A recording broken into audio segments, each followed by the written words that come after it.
Hello everyone, this is Caillou, and I'm joined today by Pipsqueak and Dodger, and we're going to be reviewing Skyrim World at War, which is a set by Honchcrow David.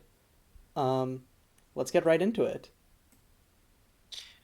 Yeah, so first off, we have two cards, Armored Flunky and Blessings of Armor. Um, Both these cards are worth discussing primarily for some kind of Colossus Hammer combo deck. And I was actually very low on the cards through that lens, but then someone started talking about Blessing of Armor, and I actually realized this card is just genuinely good as a mana ritual. So even if you're not cheating big on mana, if you're getting like a Sword of X and Y, which we have four of in the format, uh, three of them being traditional Swords of X and Y, one of them, or sorry, three traditional ones, two non-traditional ones. One is pro multicolor and colorless, and the other one is pro snow. Um, but this is effectively one mana for a 5 mana discount, and it can recur them from graveyard. It can be a combat trick. So I think this card might just genuinely be good in a deck that has and wants to take full advantage of equipment. Something really stupid you can also do with this is if you connect with a Sword of Time and Tides in Time, I think it is, the blue black sword. I made it. I really should know, but I don't. Um, it regrows instants and sorceries, so you can pick back up the Blessings of Armor. Um, And like being able to reshuffle around equipment with it as well, just as like a bonus, is like really fun. Um, you can't do that. oh no, I mean no, okay, I did misread that. Never mind. Um, but like yeah, so I think this is what they were asking for when they said white ramp, right? I mean, this is close. Like, not an EDH, but I genuinely think right now white aggro is really underrepresented at MSEM. We have several really messed up hate pairs, um, and we have some very solid equipment. So, like, four copies of Blessings of Armor can totally change that sort of deck's dynamic. You probably don't want four because you don't want to ever draw Blessing of Armor when you don't have an equipment, but I'm sure there's some math you can do. I'm less high on Armored Flunky because it only cheats on equip costs, and it doesn't save you from being blown out with someone removing your thing in response to the equip trigger.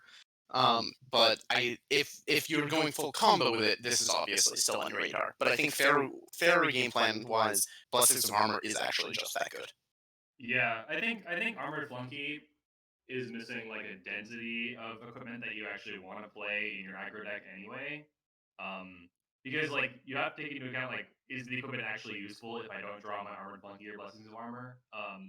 And I think that's where a lot of the equipment that may be in the format kind of fall flat a little bit. Um, Hanabira and Kikitsuki, I think, are reasonable. Like if you're trying to go fair with the armored flunky, I think both of those yeah, are like reasonable choices. But I think that like if you're playing Yeah, either of those. these, like go Yeah, big or go big or at least go like middling or go yeah, home. Don't play the yeah. cheap stuff.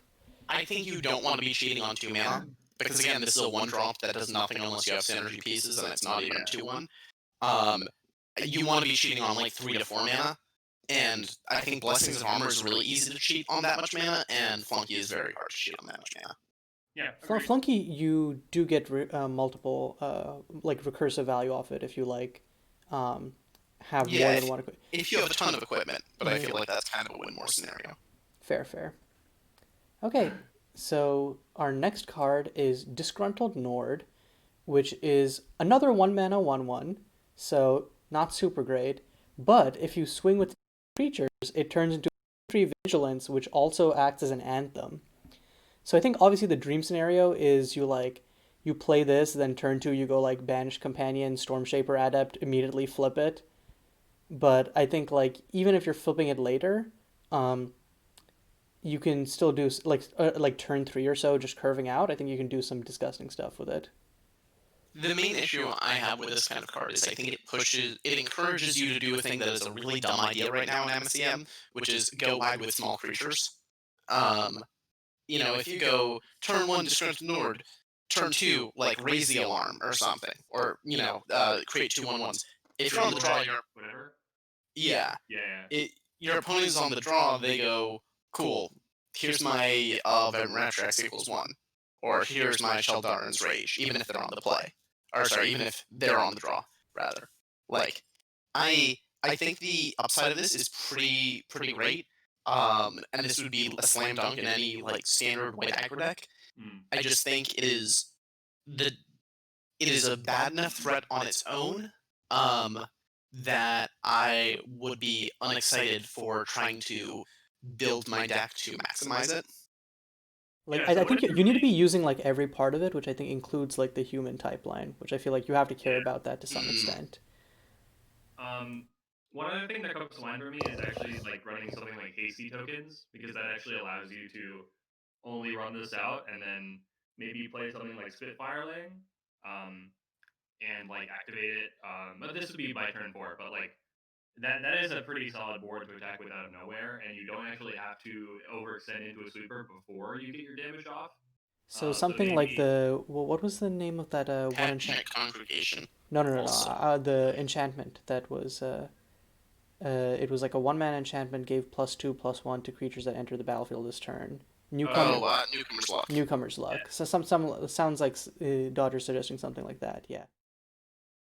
Yeah, Yeah, and if you're concerned about overextending, you can at least like give your tokens haste and make sure that you're at least, like your opponent will need to have a removal spell for this right away, or they risk just being Sigura Tom, yeah, Sigura Tom.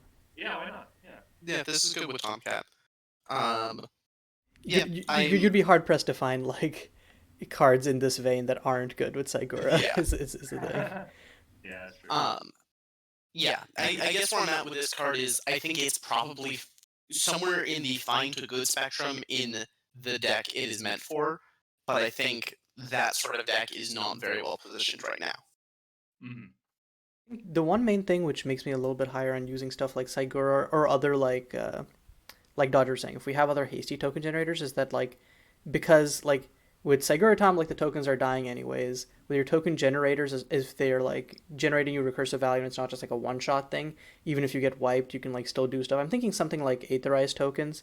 So like I can see some place for it there.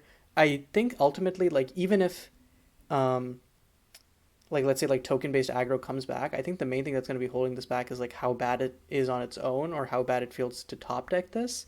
So I think that's just kind of a hard blow on this. Next up, Dodger, do you want to talk to us about Fighters Arena? Yeah, sure. So Fighters Arena is 4 cost enchantment white.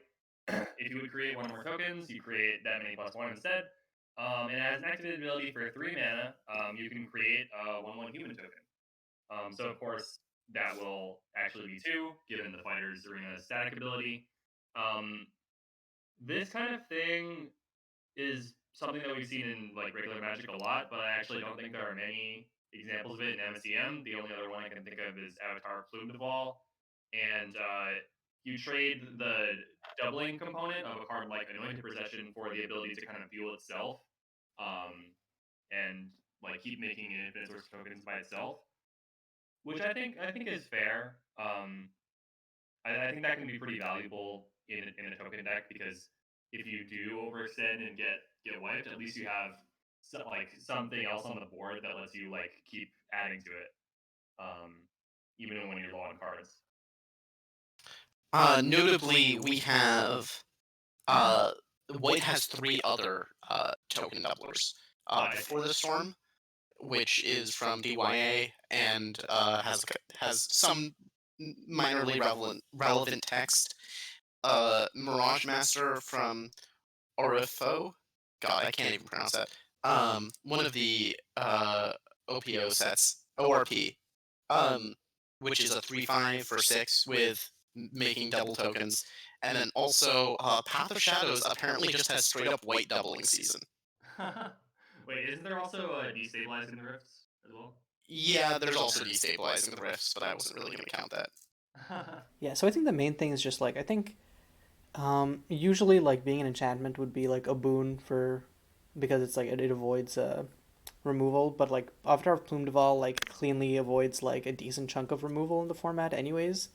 Um, and also like presents a nice body and like doubling counters as well is like relevant in the decks it goes in. So I feel like Fighters Arena feels like more of a strong EDH card than a card that I would expect to see in MSEM proper.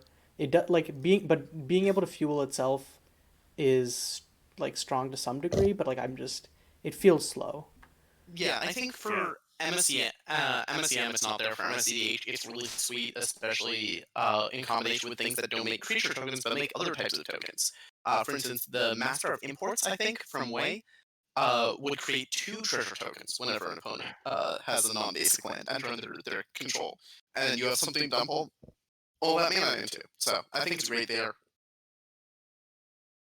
Cool. Yeah, Next card. for Sounds sure. good. Sparking Automaton. Simon has referred to this card as Artifact Goyf, and I kind of like that description, where on its own it's just a bear, but whenever you get another artifact, it starts to grow. So this mostly sees play, slash only sees play in decks like Blue's blue-white artifact deck, where you play this and then you play things that make a bunch of artifact tokens, and suddenly it's 7/7. Um, I'm not convinced this card is very good, like in abstract. But I certainly think that those are the decks for it, and when you have a nuts draw with it, it looks fantastic. Yeah, I think as long as your deck is making artifact tokens, this card should be good. And you want to attack, of course. It's nothing fancy, but like it's one of those cards where like if your plan is going good, and if you're an aggro deck, then your plan should be going good, or you're already like in dire straits. Like it's just really nice, but it's not broken. It dies to a Pithwelt. It dies to basically all removal on its own. It's a 2/2. So they like My My big issue with it is in a lot of those artifact decks, one of the things I think they struggle with is having a diversified threat base where you don't want your opponent to be able to board in like a single card and for that to hit all of your threats. And the fact that this dies to a Singularity's Grasp X equals 2 at the same time as all your rail lines and tokens are dying just makes me a little bit uneasy about it. But again, it's 2 mana, like for the rate you're getting, you don't need a card to like fix your entire game plan. It's good for what it is. Um, I just I think this is not a card that would make me want to play those decks. This is just a card that you always play when you're playing those decks. yeah, I Yeah, think that's a solid description. sometimes all you need to win a game is just a bunch of stats, you know? Yeah. Okay, so next up, and I think that's the last white card actually, sparse Yep. showing. So the first one for blue is Draconic Divulging, and this shows one of the set mechanics, which is Tomb. It basically means that this card is a dragon. No, I did not want to bring back the tribal super type. Shut up.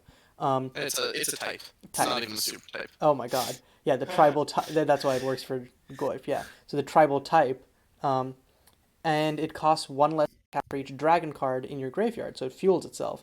So at 4 mana, this is but once you start like, oh, it's 1 cheaper. Oh, it's 2 cheaper. Oh, this is like very close to Ancestral Recall. Suddenly it's like, oh, okay.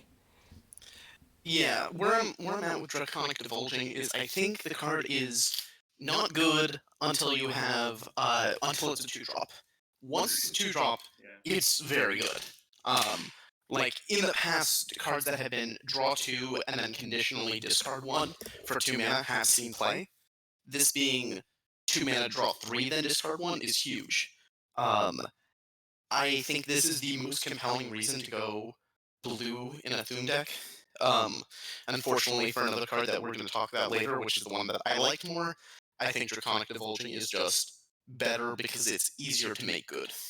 Yeah, I think the fact that it also helps enable Thum itself is really important. So, like, if you happen to have a pretty slow draw and you run this out on 3, well, you can probably discard another dragon, and then you'll now have 4 dragons in your graveyard, right?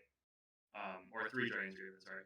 So, like, I just feel like this is both a payoff and an enabler, which is something that, like, if a card does both those things for your deck, that's usually very, very helpful. Yeah. And it's just kind of like a simply good role player. I think it's fine in that position. Cool. Should I go to the next card? Yep. And Cool. we were Next card. just talking about the artifact fall deck. Yep. Yeah. So the next card is Dwemer Bound Spectre. It's an 8 mana. Excuse me. It's an 8 mana blue creature, but it costs 1 less to cast for each artifact you control. So OG Magic players should be familiar. That mechanic is pretty good. It has Why didn't you flying. re-keyword that one, David? Huh? It has flying, and it's 5/6, and it can't choose when it enters the battlefield. So, um, personally, I think this card is quite good. I think that there's plenty of ways to generate artifact tokens. Um, and assuming that like you're doing that, if you cast this for I think 4 or less mana, the card is very efficient, and you can potentially get it for even 1 mana. I guess you can. You had something to say, right, Pip? Yeah, no, I mean, I think this card is really good insurance. So remember how I was kind of down on Sparking a Tom Tom because I mentioned it dies to the same type of hate that all your other artifact stuff does too? Yeah. Dwemer Bound Spectre doesn't if you get it down before the wipe. Right. 5/6 means it'll survive pretty much every single wipe in this format that isn't End of Days or similar Wrath of God effects. Mm. Um, and the fact it's not an artifact means if your opponent brought in a wipe specifically to declare artifacts, this guy's going to tank through it. It Yeah. dodges Pith Wilt. It's, it immediately cantrips, so it's also a 2-for-1 even if they do Right. kill it. My big issue with this card is I think it's only good once it's a 4-drop. And it's kind of hard for me to say, okay, well, once you have 4 artifacts, now you have a real threat. Like, we do have ways to spit a bunch of artifacts onto the battlefield at once, so it's not as unreasonable as it sounds, but that is kind of a tricky sell. But I think this card is actually genuinely good. I think that Yeah. like, yeah, but like one thing I think is that like, um, I feel like lots of like basically like the only artifact aggro deck that's played is like blues' blue white one, but I almost feel like swapping out some of this top end and then dropping in just like some reach or some burn might just be better. That way, like you have like you still have like this game ending thing. I'm going to throw a bolt at your face, but then throwing a bolt at your face isn't dependent on whether or not your opponent got the wipe a turn early. Yeah, no doubt. I also think this card should be pretty solid in reinvent. Hmm. If you're running a deck with an 11-hour breakthrough, that lets you cast this card very, very quickly. So I definitely But don't then think that. for what is my question. Yeah, you want a bigger payoff than this for reinvent style decks. Well, Like, I mean, Like if you like look at once like you if you look once at you run Simon's deck or like Simon and Split's deck, very tight on slots, like super tight on once slots. once you're running 4x reinvent and 4x relic heist, which I think you should be on both of those, I don't think you want more artifact payoffs other than just the expensive threats you're ramping into. And I think this okay. kind of sucks as an expensive threat. I think it's great as a cheap threat. I just don't think it's good as an expensive one. Okay, Well, I so mean, it would oh be expensive. No, never mind. It's true. It's Yeah. fine. Forgotten Knowledge is blue 5 for an instant. Very similar to Dig for Time in terms of cost, except it's one cheaper, and the discount mechanic is a little bit harder, it turns out. I was really high on this card when I was first reviewing Skyrim, but unfortunately, it takes a lot of work to make it 2 mana. And while this card is pretty good at like the 3 to 4 mana range, you really want to get it to 3 to 4 mana still requires you to have what, like 3 dragons in your graveyard. I really do like it bins the cards you don't take, which can immediately charge up the next one if it wasn't already free. I think this card coexisting in a format with Flash of Insight kind of hurts it, because I think Flash of Insight is just generally going to be more efficient than this. Um, but I will always love how this card makes me think it's going to do awesome things. Yeah, it definitely looks very powerful in a vacuum. It's mostly a question of like deck slots, how efficiently the Dragon's deck can actually mill itself. And I haven't played it at all, so maybe it just doesn't do it quickly enough. But like, yeah, I think the ultimate you can thing is cast this like for. Oh, sorry. oh sorry I spoke over you, but I think it just kind of comes back to what Pip was saying is that like it's really good, but also like we have other options in that like other draw spells in like similar slots that can more consistently fulfill that function. Yeah. Okay. Fair. Next card. Yeah. Okay, so next up we have Go See Corsair. It's a 1/1 for blue with prowess. And what's this? Oh, you can sacrifice it to return target instant or sorcery card with convert mana cost equal to its power from your graveyard to your hand. What? So that prowess actually does something extra here. I think when I look at this card, my main concern is usually going to be that the stack ability actually costs one. Um, that can make it Mm. difficult at times to cast enough spells in a turn to get its power high enough, and then actually activate the ability too. Um, but still, at baseline, a one mana 1/1 prowess that you can sack to return a spell with convert mana cost one or less is already pretty good. I, Notably can't do less. Not yeah, that that matters for converting mana cost 1, but it actually does matter for higher ones, where if you cast a flurry of spells, you can't then, cash this in to pick up a Scorch. yeah, which is Right. why I think that's like the not having the less than is what makes me worry about it more because I feel like in the decks that you're going to be playing this in, you are having at what like maximum three cost, at which point Yes, like Storm Surge is probably your 3 drop. yeah, so I think like one or two you have like a Rogar's Frenzy or like a Scorch or whatever, both of which are very easy to pick up. Um, so like I think that like it costing one is rarely going to be an issue, but like yeah, like what Pip said, like you get into awkward sequencing positions where you're just like oh, ugh.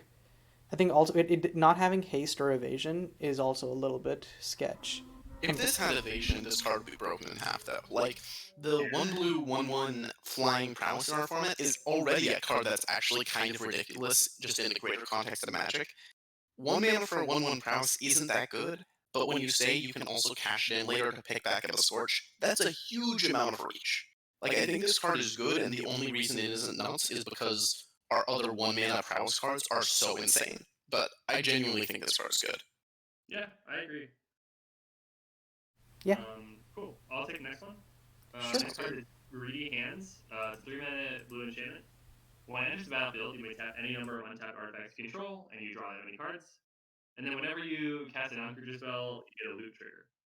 Um, so I think like this card is actually pretty reminiscent of the gate enchantment from Guilds of Ravnica. I forget the name, but A that sort of Guild did, Summit. Yeah. yeah, Guild Summit. It kind of did a similar thing where like you wanted to save up a bunch of a certain type of permanent so that you could tap them all when you cast the card. This is actually a lot easier to do because it's much easier to create a bunch of artifact tokens than it is to get a bunch of gates in play. But the triggered ability is a little worse because it doesn't straight up draw you a card every time. It lets you loot. I think both effects are both pretty strong, but I think that one you definitely want to take advantage of is the first ability. Yeah, I would say this is very awkward compared to Guild Summit because the thing that made Guild Summit so good is it didn't matter when in the curve you cast it. It was Mm. good if you cast it late game and then just tapped all your lands and drew like 7 cards. It was good if you cast early game and then played lands after it. The fact that this is, the whenever you cast non-creature spell loot, that ability's fine. It's the less powerful half of Jeskai Ascendancy, but it sure is part of Jeskai Ascendancy. But then the first one is like the actually that's the actual ability you want to hit big, and you have to sequence it after you've already made your artifacts, and the artifacts can't be mana rocks you're tapping to cast this. So I feel like this card has a few too many hoops to be good. I think like most of our artifact decks are like looking to be fast right now. If we saw like I remember Cyber I think at one point had like an illicit operations kind of control deck which was using like a lot of investigate cards alongside the titular illicit operations. If there's something like that where it was like a slower, more controlling deck, um, I think that this would fit in well there pretty much.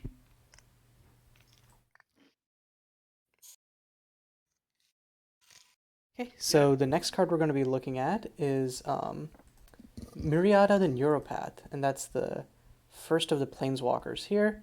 It's one blue blue. She has a static. Players play with their top card of the library revealed.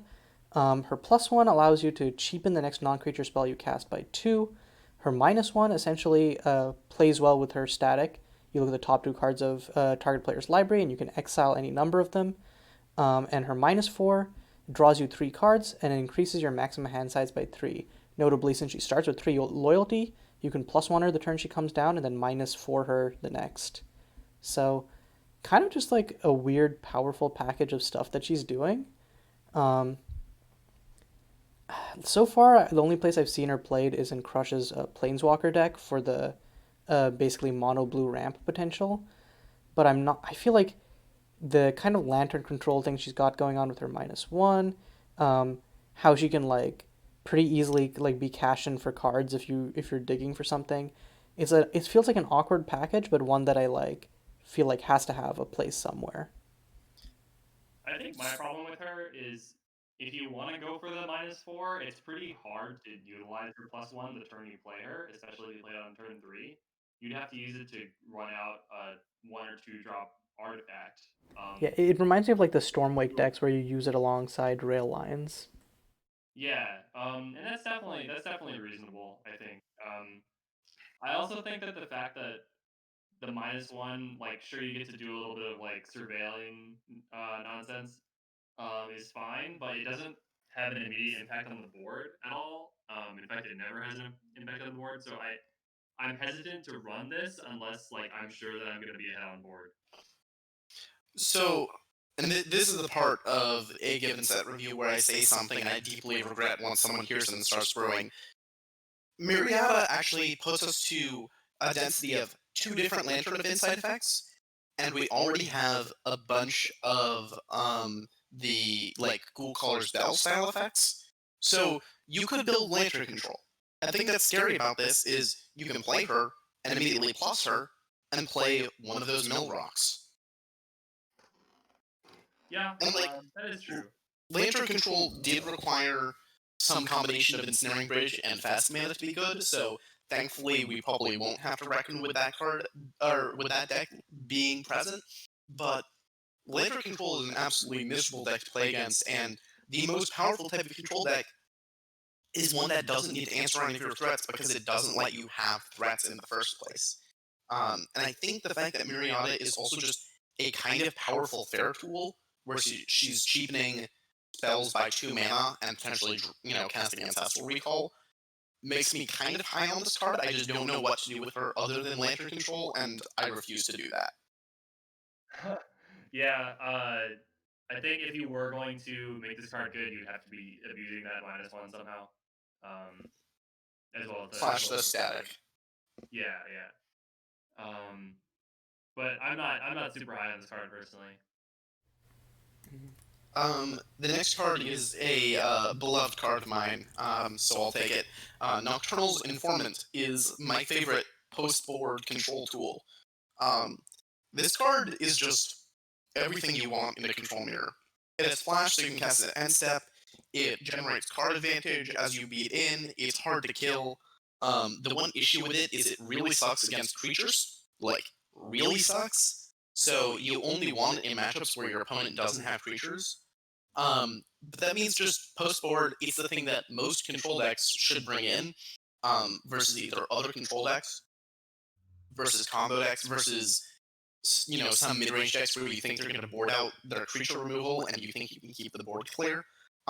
Because when you're sitting behind a Nocturnal's Informant that's smacking away, you rarely feel like you can lose. Like, usually once you get the second hit in, and sometimes even just the first one, because it's usually hitting them while you have mana open. So now you're like, okay, I can counter your next thing. If you try to move it, I can discard a card, and I won't even be down on cards. It just feels amazing. Yeah, Yeah, I feel like like when the I only way saw to Egg work. playing with this like two GPs ago, it felt so disgusting.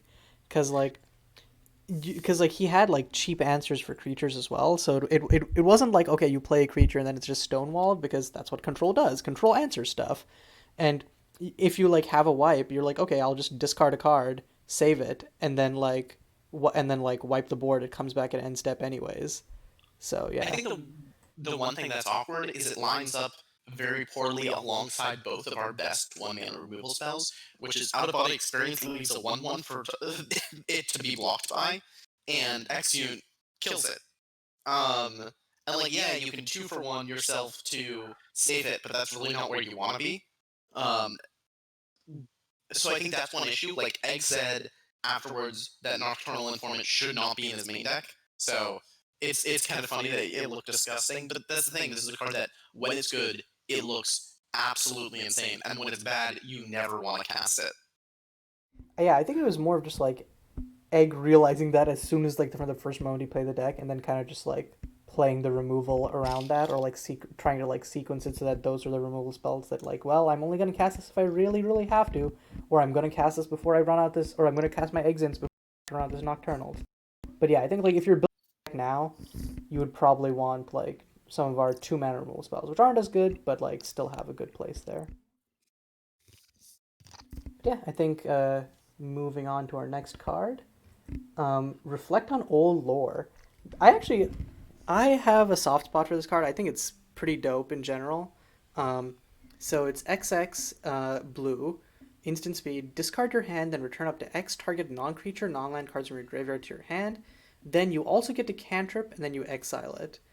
Um, there's just something about this card which appeals to me, like aesthetically. I think that like also just being able to like in the late game when you're like running low on cards, just rebuy a bunch of like your best threats, answers, whatever, and also cantrip.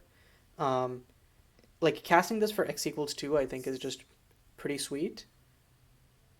I don't know. I'm a bit like I think the last place I was thinking of it was in when the stars align control, where like there specifically I had like a specific thing I wanted to rebuy, and so like this would have been potentially a good card there. But I think yeah, discarding your hand is a steep cost, so you want it in something that's going to be running out your like some deck where you're running out your hand quickly anyways.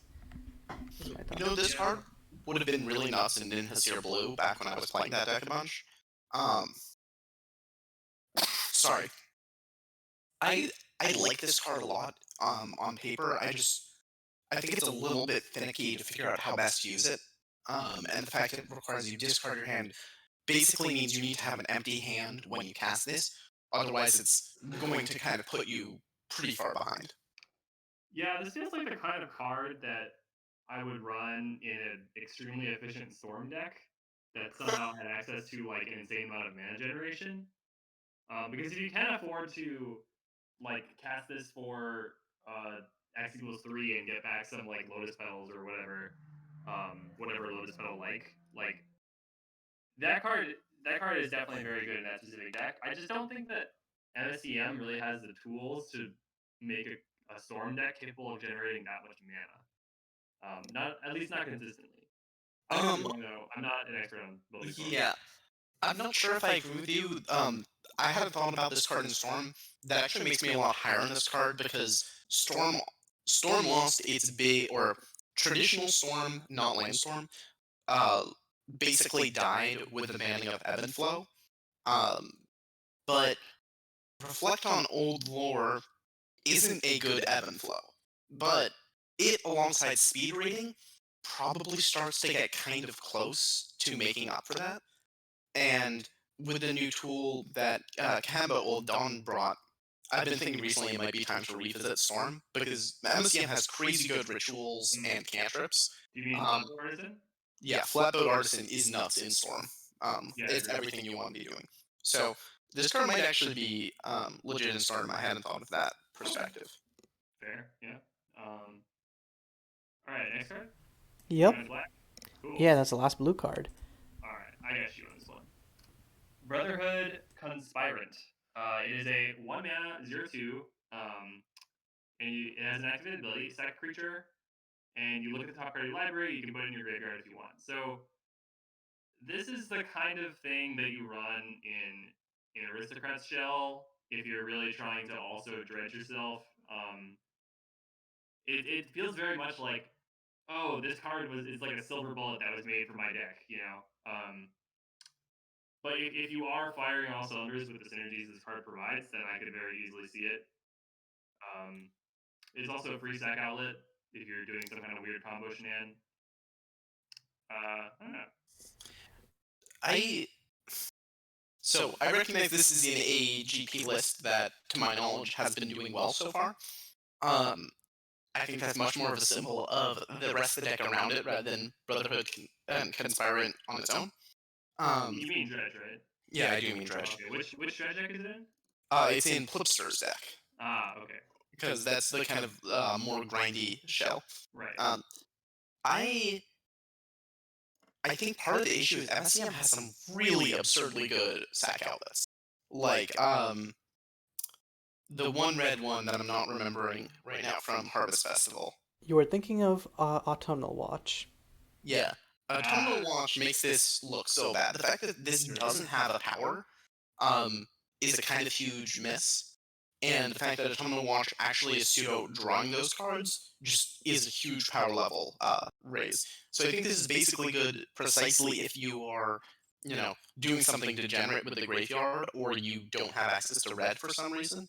But I think Autumnal Watch is kind of single-handedly a reason to go red for aristocrat Or stacks. if you want some more density, or like if you want like copies 5 through 6 of your Even then, even then, I think I would want Imp Den Mother next, just because that's a sack outlet that actually kills people.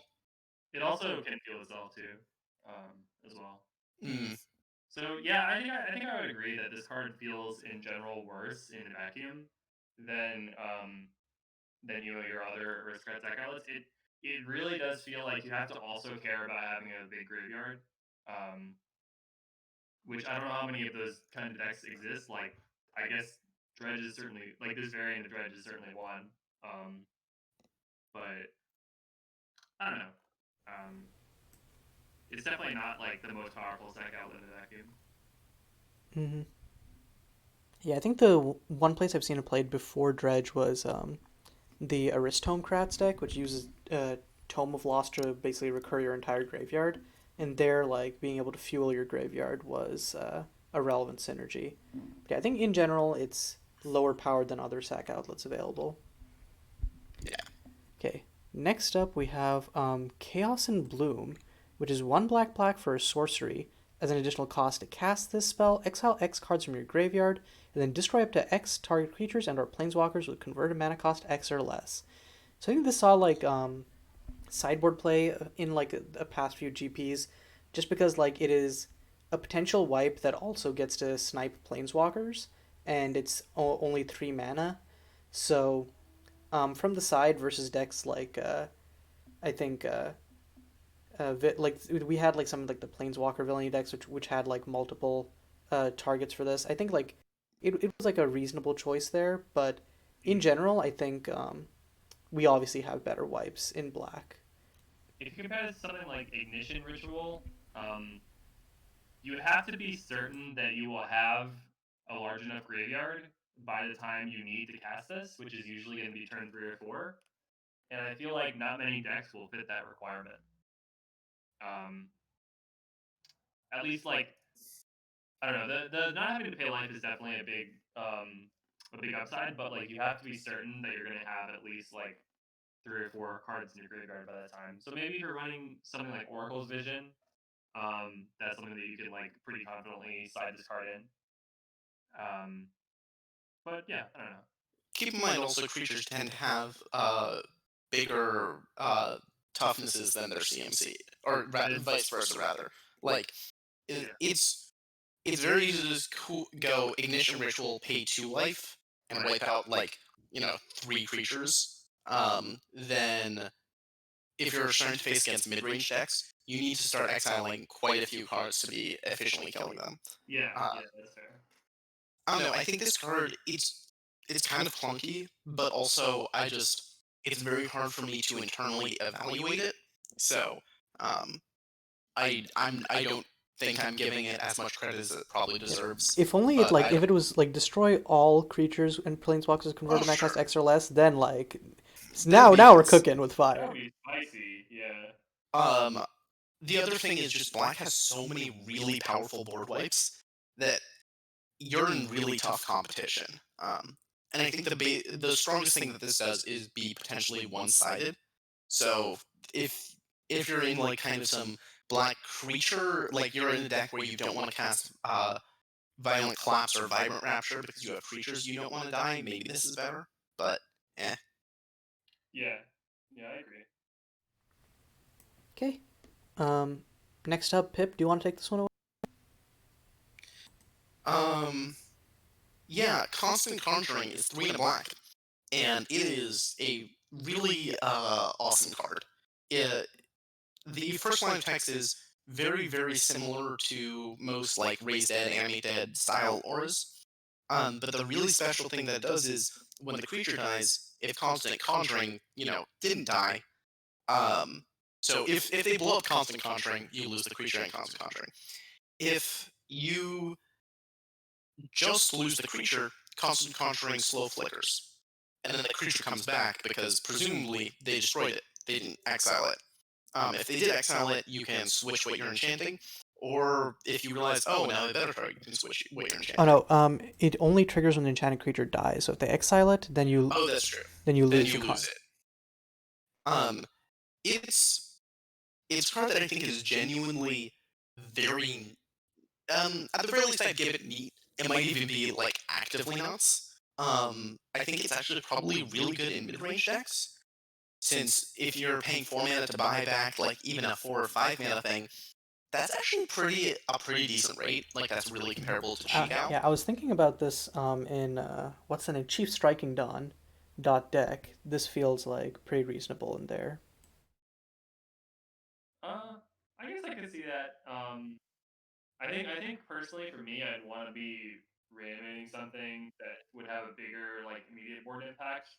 So something like a Snowfield Mother, or just some other like similarly powered, maybe a Scion.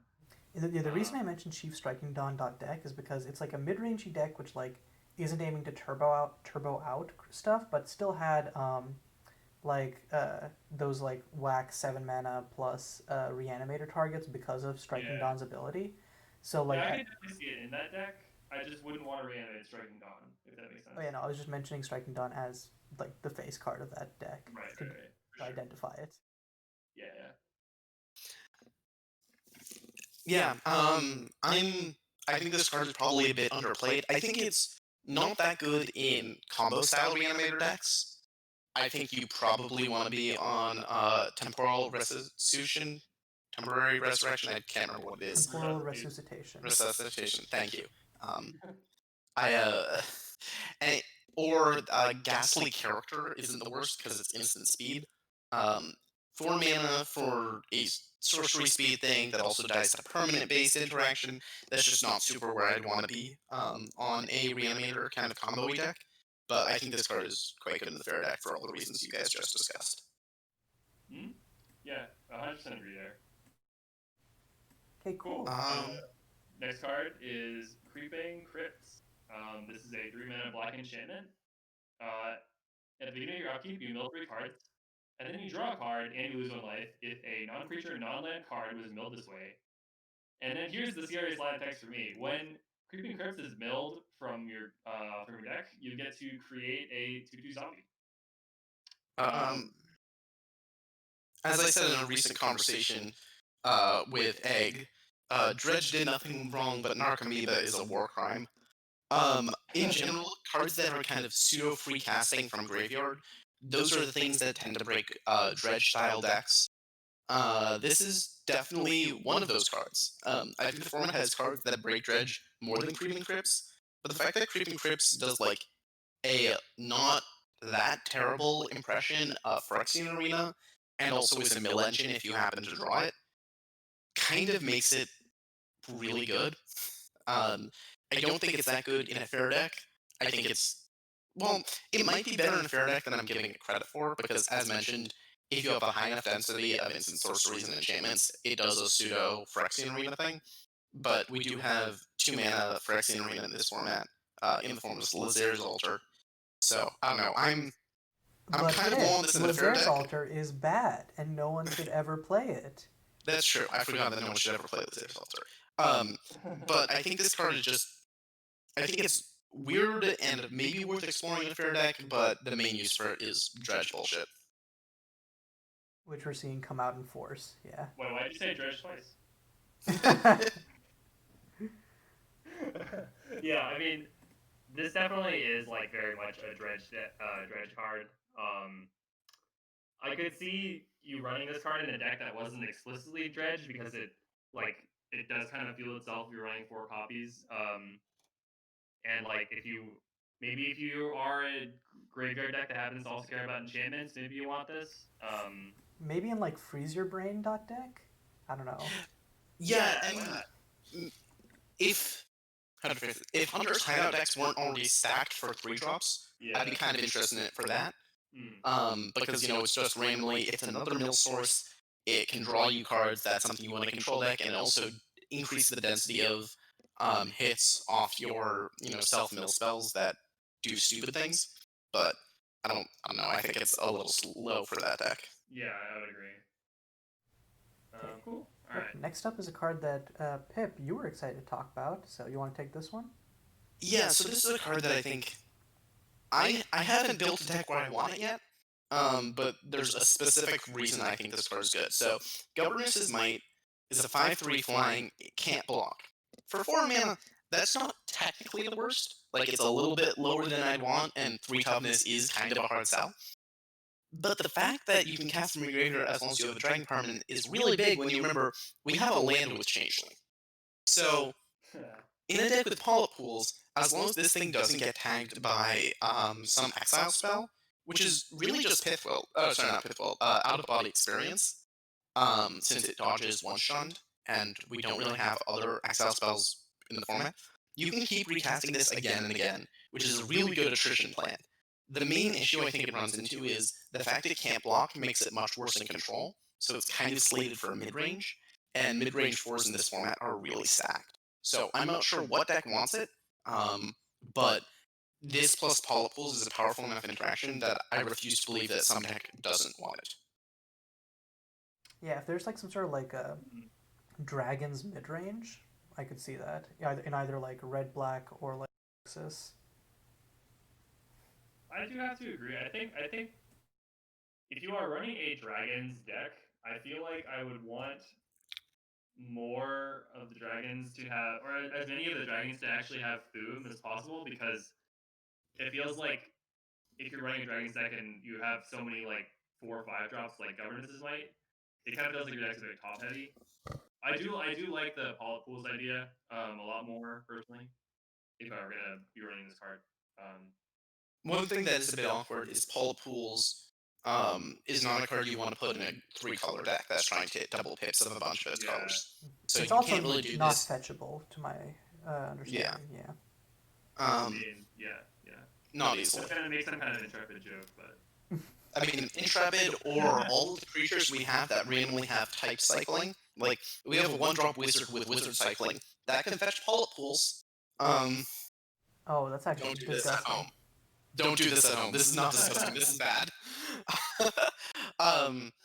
I think Governess's Might is it, and also as we're talking about all the different self-mill things you can do, or if you cast one of our various different looting effects, discarding this or milling over this is kind of like drawing it. So it puts you in a pretty good spot, assuming that eventually, by the time it's relevant, you'll have played something with Doom, or you'll have played a dragon, or a tribal land.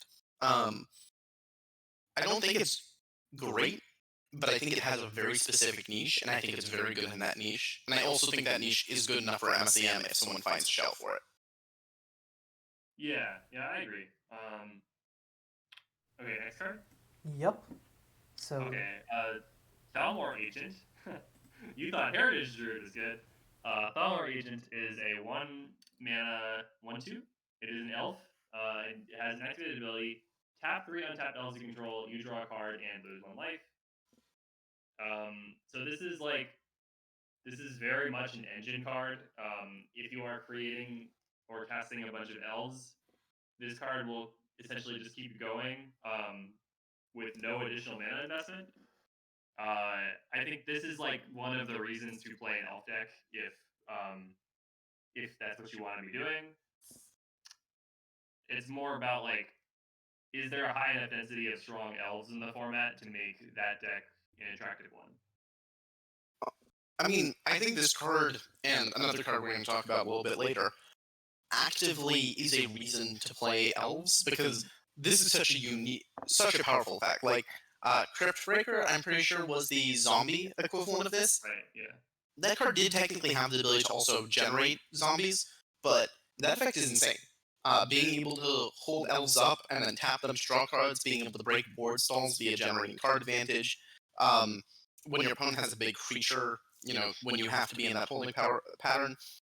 I don't know. I'm very high on this card, and this card definitely put in work in the 1 elf tribal deck I saw it in. Yeah, I mean, it should be like possibly the best or the second best card in the deck. It's I think what I was just saying is it's more about like are there enough good elves? And I think this I set think is answer like, is probably why? yes. Why yes, there are enough good elves. Why did I print them if not for that purpose? Yeah, fair. Like another thing just to mention is that you can tap the creatures you generated immediately. So if you have some way to create elf tokens or you're casting a bunch of elves in a turn, then you can tap them and just start going off right away. You don't have to worry about like opponent's removal or anything. I feel like this card should almost instantly eat whatever removal spell your opponent has because just letting it live is too big a risk. And forcing your opponent to use removal on your dinky 1/2 is definitely where you Yeah, want to be at. yeah. Mm-hmm. Okay. Next up, we have Unbound Dremora. Um, and man, this card has definitely been putting in work recently. This set definitely has some dredge cards, huh? So, two black Some black. not for It can't block, and also ignore that mana cost because you are never going to be casting it. Because whenever you sacrifice a creature, if it's the second creature you sacrifice this turn, you return it from your graveyard to the battlefield. It also makes each player discard a card when it enters. So this has some fun stuff where like you can sacrifice it and another recursive creature on your opponent's draw step if they're out of cards, and essentially lock them out of ever drawing cards for the rest of the game. Um, it also just like because it counts itself in the whenever you sacrifice a creature part of it, it's much easier to turn on than it would seem. We have torment lands which allow you to sacrifice a creature. There's recurring abomination which allows you to sacrifice a creature from the grave. And since you're like not the only dredge is not the only deck which plays this, but then like if you're playing in a deck where like you're playing this, you probably are getting value out of the grave anyways. So discarding a card is not necessarily a card of a disadvantage for you. So this is just like a big good package. I am going to say as a council member, don't get too attached to the draw step lock portion of this card. But that's all I'm gonna say. this card honestly is pretty disgusting. I think this is probably like at least top three cards in the set, just power level wise. And by disgusting, I don't mean like I don't like the design. It's just very powerful. Given that we now have, I believe, the like a threshold of support for it with torment lands, it's really not that hard to get this like to be recurred multiple times in the game. And the fact that it hits for 4 means it's also going to be clocking your opponent pretty well while also attacking their hand. Um, and like, who cares if you can't block? Like, if you're playing Dredge, you're going to be on the offensive anyway. I would actually look for ways to use this card in decks other than Dredge as well. I feel like even if you have to hardcast it at first, this card is fine in Aristocrats. Um, and you can run Parmalands in Aristocrats too. So I wouldn't say this is only a Dredge card. Yeah, he's versatile. He's strong. Yeah. All right. Move on to red. Yep. Cool.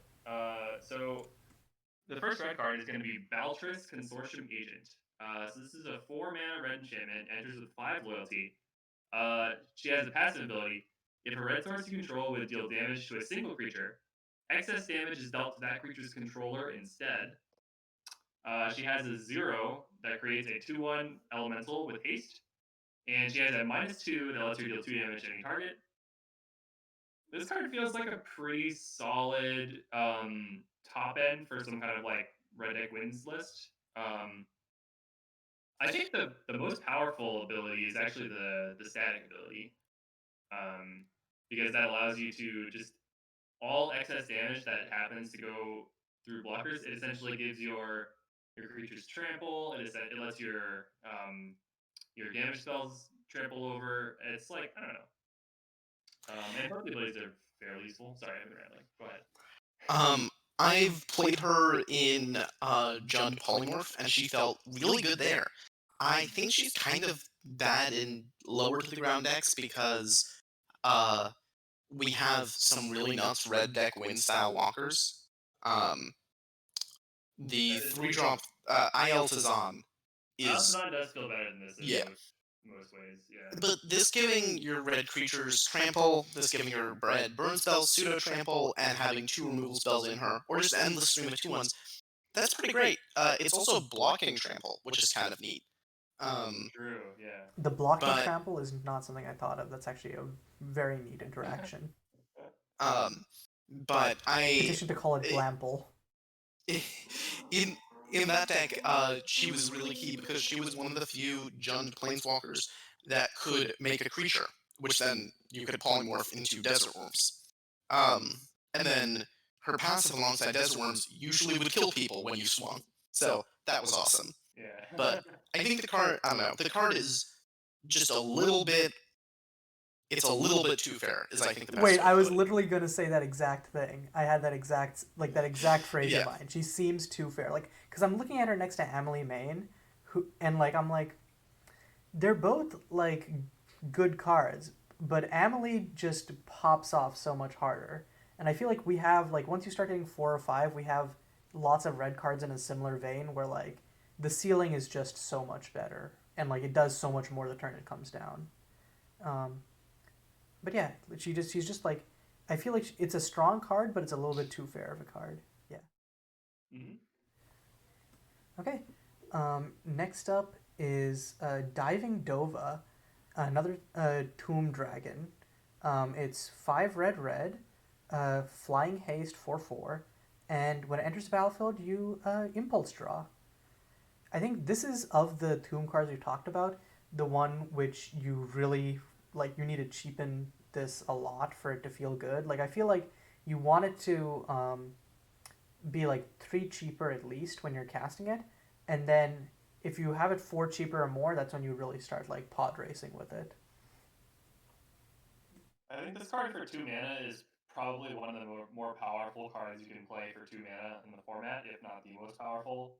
Um, like if you just made this cost red red, uh, people will be like, okay, that card is officially like way too broken, right? So it's more about like how um how quickly you can get there. And I think with the milling tools in this format, actually pretty quickly, especially given that there are a lot of Boom cards that can help you fill up your graveyard, like the blue one we talked about before. I'm weirdly low on this card just because cards I think dragons that are only good when you either A have a bunch of dragons in play or in graveyard are actually not that good. And you need a lot of dragons before this starts getting good. Because if this is a 4 drop, for instance, and that's 3 dragons, this card isn't actually that insane. Like 4/4 flying haste, we have similar dragons to that with more relevant upsides because, spending 4 mana, you're probably not going to have mana to take advantage of the card you exile with it. Yeah, you're probably Um, like you would play How Tai over this if it was 4 mana. yeah, and I don't know, when I was building the blue-red kind of dragon control deck, this was never even on my radar because I think this card is only good in like the the rather late game, and you can just do way more broken things in these sorts of decks. I think I have to agree. I have to disagree actually, because I feel like if you built a dedicated deck that is just trying to go Turbo Thum, I feel like casting this for 2 mana on turn 4 is very possible. I think I think if you're somehow milling a bunch of cards while still finding this reliably, yes. I don't have high expectations of that being plausible. Yeah, I haven't tried to build the deck, so it's possible I get in. I'm like 20 cards in. I'm like, well, this sucks, but like just from me looking at it, I feel like I could I do could it. I definitely don't see know. like what you play Oracle's Vision for sure. Um, I'm trying to think of like Unquenched Reed. um, stuff like Yeah, that, and then you have this, and then you have the Dragon Through Time as your like as like your your big big payoff. payoffs. Yeah. I see it as like I don't know if it'd be like good enough to bring to a GP, but it's something that like I think is worth brewing and bringing to a league just to test it I guess out. I just feel like given my experience building around into Rudy Valley, um, I have not had much trouble casting into Rudy Valley for 1 mana. Um, given it's not possible to build a deck that's literally just all dragons and boom cards, and then like whereas with Rudy Valley it is right. So that's gonna make it a little bit more difficult. But I feel like I feel like this sort of strategy should exist. But I'll have to give it a try and see how it pans out. My hot take in response to that is I think Into Weredu Valley is a much better 2-drop than this is, and I think Into Weredu Valley is also a better 4-drop than this is. I think it's a better 4-drop, but I think it is a worse 2-drop. Yeah, see, I really like drawing cards, and you can exchange cards for powerful magic, rather than You know, 4/4s, you can exchange cards for goods and services. such as 4/4s. You can exchange 4/4s for your opponent being dead. I don't understand. If you kill your opponent, you have to stop drawing cards. But see, Pip, this draws you a card. So compromise. It temporarily draws me a card. I can't even use that to counter a thing. You also did say Polyp Pools is a thing. Polyp Pools can ramp you Affinity style with this card. It can. Polyp Pools is definitely... I don't want to give too much of a spoiler, but how to phrase this? Polyp Pools I get think... nerfed. No, I was going to say, I think this is probably, like... I would be surprised if this makes the top 3 best cards with Thuum, and I think this is not the best 4/4 dragon with Thuum. I agree about the second part. Yeah, I think the first part is also plausible, just because of the way you have to warp your deck to run this card. Yeah. That would be good. Yeah. Moving On to the right next on. one, which is one of the better cards with Thuum, in my opinion. We have Dovazire. For 1 red, it has Thuum, and it deals 3 damage to any target. And if that creature would die, exile it instead. So the kind of base case of this is a card that actually saw a non-zero amount of play, a Blithering Blast. Yeah. But if you've already cast a Dovazire this game, or you have Polyp Pools, or you milled over Draconic Divulging, or any of those things, it's now a Bolt with upside. So that's really good. I think this is one of the cards that single-handedly makes Thuum decks, because this is the exact card you need. It is a genuinely good card on its own that also enables Thuum. And it's very cheap. And I think the big thing is that, like, lots of times, like, you like what Dodger was saying, like, you feel like you have to run other enablers at, like, the lower slots for your Thuum. This you don't. This is like one of the cards where you're like, oh, I don't need enablers. I just need to play this early on, and then I am enabled. It's like, oh no, I need to cast my Incinerate on turn 2. My plan is not moving along. What? My Incinerate also advances my plan? Imagine that. I remember, like, there was one game where, like, it was like a control matchup. It was Split versus someone, and then, like, Split went, like, Dovazire into, like, turn 2, and then turn 3, like, the opponent tried to, like, Durez or something, and then Split just dropped, like, 2 or 3 Dovazires, and that was like, it was just like, oh. And then at that point, your other Thuum cards are, like, hella cheap. I don't know. This card is good enough that I think non-Thuum decks should semi-frequently be running it. Like, I'm pretty sure Jeskai runs this, and I think that's absolutely correct. Especially when we have so much good creature recursion right now. Why wouldn't you just pack a Incinerate that happens to exile the creature? Yeah, I would say this is better than Rogar's Frenzy if you don't care about the tokens. I think it's very difficult to not care about the tokens, though. Yeah. That's fair. I think caring about the exile is becoming rapidly more important. I think, so I think that, like, especially for the current GP. Yeah, for this specific GP, but I think, like, just in the meta in general, I think exiling versus putting into grave is becoming, like, more, like, I think, like, it was relevant and then it kind of waned off, and now I think it's becoming more relevant again. So if like the meta keeps on that trend, I think, like, that line of text is important. Yeah. Okay. All right. Next card. Yep. Dope. You want to take this one away, Dodger? Sure. Reign of Madness. It is 1 red for a sorcery, but you may cast it as Overhead Flash if a player discarded a card this turn, and it deals 3 damage to each creature and each planeswalker. So, okay, I gotta be honest, I've never seen this card before. I think it looks pretty good on paper, though. I mean, like, 3 damage to each creature planeswalker is, like, totally fine rate for 3 mana. And the upside that we got here is you can flash it if the player discarded a card, which is a little weird. You could potentially do this yourself by fetching a torment land or having some sort of discard outlet creature. Um, Yeah, I I think think it's ultimately cool. I feel like the Flash Rider is mostly going to be trinket text. It's just like Yeah, an efficient on curve wipe, and if you don't have ignition ritual slash don't want or like don't have access to ignition ritual or don't want to play ignition ritual for some reason, it's just solid. yeah. I mean, if you're in the market for this, it usually means you aren't playing black or white, and sometimes you aren't. So sometimes you've got to have your red white, And this is very efficient for 3 mana. I don't really have a problem with it at all. I guess I mainly I actually view the dealing damage to planeswalkers as a downside on this card because usually if you're a control deck looking for a sweeper, you have planeswalkers, and there's going to be board states where this feels really bad to cast. And we already had 3 mana, 3 damage sweepers. I don't know. I feel like Shell Dragon's Rage is usually better than this. Yeah, I Um, agree. but I can understand if someone brings this card as like a tech choice. I just think it's one of those cards that you're only doing if you have the synergy to maximize it. I don't think it's good without that synergy. I think it's very much a tech choice. I could see this in like some kind of as a sideboard card, as you said, in a very creatureless, maybe like blue red counterburn deck or a combo deck or something like that. But that would also have to be in a meta where this is better than Children's Rage, and I don't think that's very common. So just all that's like a lot of hoops to jump through for me. Um, yeah. All right. All right. Cool. Next card is a card I like a lot more in Control. Although I have some negative things to say about it, unfortunately. So Solar Flare is 1 red mana for 4 damage to target creature without flying or planeswalker. Um, so Flame Slash is a card that has historically been occasionally playable in formats like Modern. Hmm. Um, and this being able to hit planeswalkers is a huge gain. That is huge.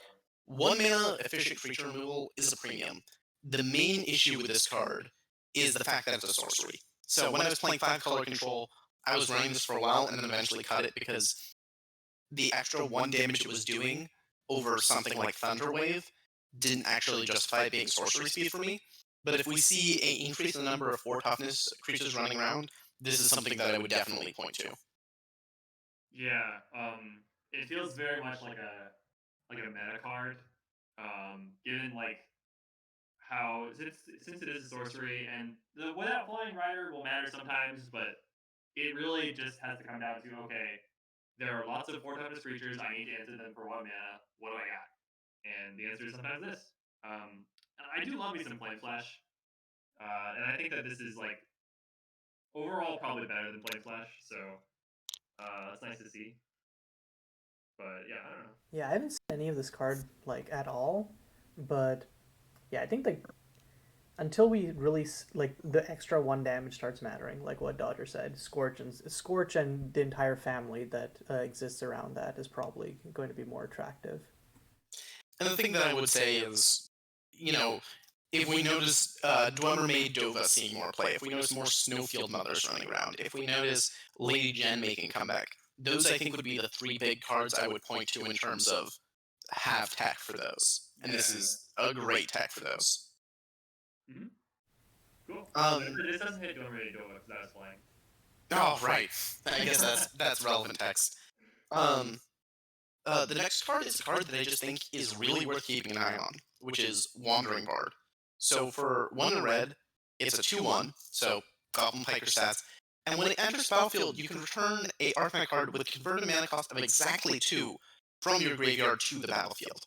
Um, this is a combo card. This is a card where if someone ever prints a 2 mana artifact that flickers a creature, like sacrifice a flicker creature, this goes infinite. Um, it also just has a lot of incidentally neat use cases. If we have 2 mana artifacts with sack abilities to either draw cards or remove things, you can generate some incidental value. It can rebuy some of the best equipment in the format, like Staff of Equilibrium. Um, it's just a very The versatile card, but a very niche one. red ramp, bring back the rail lines. Can I say something that may make you angry? Oh yes. This is the Red Cane Dancer.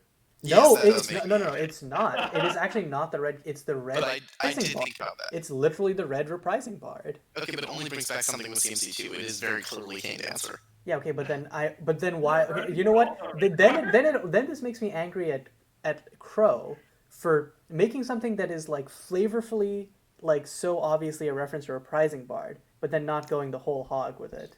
Coward. Also, red reprising bard, you do realize that reprising bard happens to be Yeah, red, no, right? sorry. I was focusing on like Dodger's phrasing with like red cane dancer. I mean the artifact reprising bard.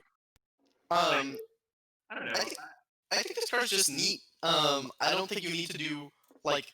I think you at some point will be able to do some busted things with it, but I think it's just genuinely a neat card, and I'd be excited to see what people make use of it. I mean, Yeah. okay, what you do is turn one, you cast one of our looting spells, and you discard Egg of Avarice. Then turn two, you play this, and immediately egg it into something. That's busted. Wait, isn't a wait oh yeah, egg of avarice. Yeah, sorry. I was thinking of Eldritch egg. Never mind. Okay, Okay. so This does recur Monument to the Fallen Man. yeah, that feels pretty good. If it, like maybe that's a tech option post board. Um, with Escape Hatch, you can spend one red to do nothing. Escape Hatch is a 2-mana artifact with tap, sack it, bounce a creature you control. Hell yeah. I'm super down to pay 2 mana to do nothing. That's Um, basically what most of my decks do anyway. It recurs Tome of Loss. Now we're talking. Y'all. Alright.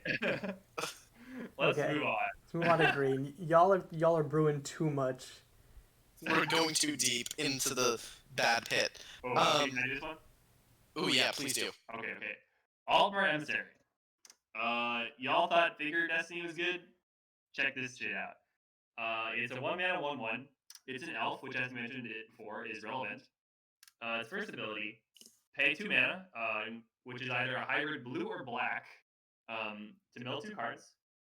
Then you can pay 3 mana, which will cost 2 hybrid blue or black. If there are 7 or more cards in your graveyard, it becomes a 2/4 elf rogue, and you draw a card. Notably, you can reuse this ability over and over again to do 3 mana, draw a card. If Altmer Emissary is a rogue, you can pay 4 mana and return any card from your graveyard to your hand. So, my first thought on this card is just like the absolute lack of investment you need. Really, all you need to do is play this for 1 green mana. Sure, you can mill yourself with for 2 mana, but honestly, there's so much dredge effects available that like you can just play a control deck that's like green black or green blue or soul tie or whatever, and fill up your graveyard to 7 mana, and now you can pay 3 mana, draw a card. Now you got a 2/4 that you originally played 1 mana for, and then you have an engine that you can just pay 4 mana to return a card whenever you want. So getting that much for so little investment on your 1-drop is kind of insane. Yeah, I think this card is best played as a 4-drop. You don't play it until you have 7 or more cards in your graveyard. That way you can immediately play it and then draw a card, because a 4-mana 2/4 draw card that also threatens to then just start regrow spamming things is really scary. The fact you can then start pseudo-locking people out by rebuying whatever the most relevant removal spell in your graveyard is every turn is really great. I haven't found a shell for this that I've been very happy with yet, just because I feel like it attacks on too similar of an access to a lot of the other things you want to be doing in those kind of like blue-green or black-green X mill decks. Like, this versus Hunter's Hideout kind of are the same hate pieces hate on both, so it kind of sucks to go after those. But this card feels so good when it's firing on all cylinders. Yeah, and just being able to like hold up stuff and like also activate the abilities, just like when I was like first seeing how this card played, I kind of underestimated that, but it makes it so much more flexible in in like how it actually ends up playing. Um, I saw it in like Big Dream Control, and it was doing some very nasty stuff there. Yeah, the one other thing I'll say on that front is you can keep activating the middle ability. There's nothing saying that you can't do it once it's a rogue, so it also just has 3 mana draw card. And it's not like Azure Mage has broken anything before, but it's not a terrible card either. So It's just a better Azure Mage too, because it's a 2/4 and it only costs 3. yeah, So yeah. it costs 1 to play also. Right. Rather than the Yeah. stupid 2 mana you played for that Acid Mage. Mhm. This card just is sweet. You know what I mean? Like it's just. I It's feel the like full it's package. impossible to dislike this card. Like even down to the flavor text. Come on. Yeah. I actually hadn't Secrets realized the for flavor text. That's so me. good. You shouldn't have. Man, that has like Leovold levels of smarm to it. Yeah, I Great. agree. Okay, Okay, cool. next up, we have Chittering Chorus. Um, so this is a 3/3 trample for 3, but importantly, when it dies, you flip it into Chorus Nest, which basically lets it come back in 2 turns. So if they don't have exile removal, this thing is gonna keep coming back no matter what. It's seen play in I think some Matt's mono green aggro slash stompy list, and I think generally the thing holding it back is that like while it is a good pile of recursive stats, it's just not much more than that, and sometimes this format demands more of its creatures. Yeah, I've tried it in Lone Survivor. Um, the problem is there's a lot of competition at the 3-drop slot, and a major problem with Lone Survivor is that you only have one good 1-drop mana dork right now. So I think that right now Lone Survivor is better off without this card. But I do think any like base green stompy deck can really benefit from this in some metas. Like this is a card that's very, very good against villainy, for instance, because it's going to take at least 2 removal spells to get rid of most of the time. And then if they don't immediately have another removal spell, it can come back, and then it'll take more removal spells. So it feels like a meta card to me. Yeah, I think that Um, basically covers it. yeah. All right, for probably the best green card in the set, as much as I love Altmer Emissary. Dodger, why don't you take this one away? Because I think you Ah, brewed the most of this. this card is so funny to me. Okay, Eldritch Opportunist is a 1-mana 1/1 with the pillage mechanic, which means you can either have it enter with a +1/+1 counter on it, or you can have it make a treasure token when it enters the battlefield. So the funny thing about this card is that first of all you're like, wait, it's an Isamaru, but it can also make a treasure if you want. Like that's crazy. But really, what it is this card is a 1/1 that makes a treasure, and it can also be an Isamaru sometimes. That's crazy. Uh, Usually, if When you I are running first saw this something, card, I didn't know that like because Skyrim has like a weird like rarity distribution where like it's got like a bunch of commons, a bunch of rares, and a small number of right? uncommons, and Yeah, like the pack distribution like plays to that. So when I saw that this was a common, like I was like my eyes rolled up in my head, my limbs started shaking. I was just like ah. yeah. This definitely would not be a common in any normal Magic set. Um, it's funny because whenever I run this card, um, in a lot of cases, I'm just using it for the treasure. I ran this in Conquered as a way to ramp out your seismic losses quickly, and also like have a creature and artifact. I run this in Lone Survivor a lot because it allows you to go turn 2 Lone Survivor, but you can also just play your Samaru. And then in that game, sorry, in that deck, it's a lot more 50-50, or maybe even a 60-40 in favor of the counter. I just think that this is one of the best aggro creatures out there for green. Um, it's great when you're bouncing it. It's great if you're trying to ramp. It's great if you're just trying to beat down. It's great if you have counter synergies. Yeah, I mean, I just love this card quite a bit. It's very simple, very powerful. Yeah, this is one of the several cards that makes me actually want to play MSEM Popper alongside Recall Forgotten Aeons, as far as other cards that absolutely should not be that common. Um, but it's not a card that is usually in my range. I don't tend to play those sorts of creature decks, but it's a card that I've consistently sat across the table from and been like, huh. It's impressive because it's a very powerful card, but I've rarely looked at it and said, okay, well that's actually just nonsense powerful. At the very least within the context of this format. It'd probably be very different in the standard. Yeah, I would not want to play standard if this is legal. Well, okay, that's not fair. I would be concerned for the balance of the standard format where I would prefer to play a standard where this is legal than current standard. That's basically That's as not far as saying I much. yeah, that's basically as Bruh. far as I'd go. Um, and also like I think outside of everything that y'all are talking about, which like this card is crazy. It's also an elf, which like I don't know if Yeah, that's true. Yeah. No, the like elf deck should run this like as a 2/2 threat usually. mm-hmm. Absolutely. Yeah. Cool. All right. Next So card. yep. So next up, Howling Alpha, which I think plays into a very similar space as Chittering Chorus. It's Mhm. one green green for uncounterable hasty 3/3 boy, and it is the only creature in the format, I believe, with this following line of text, which is that spells and abilities your opponents control can't cause you to sacrifice Howling Alpha. Exit. Exit.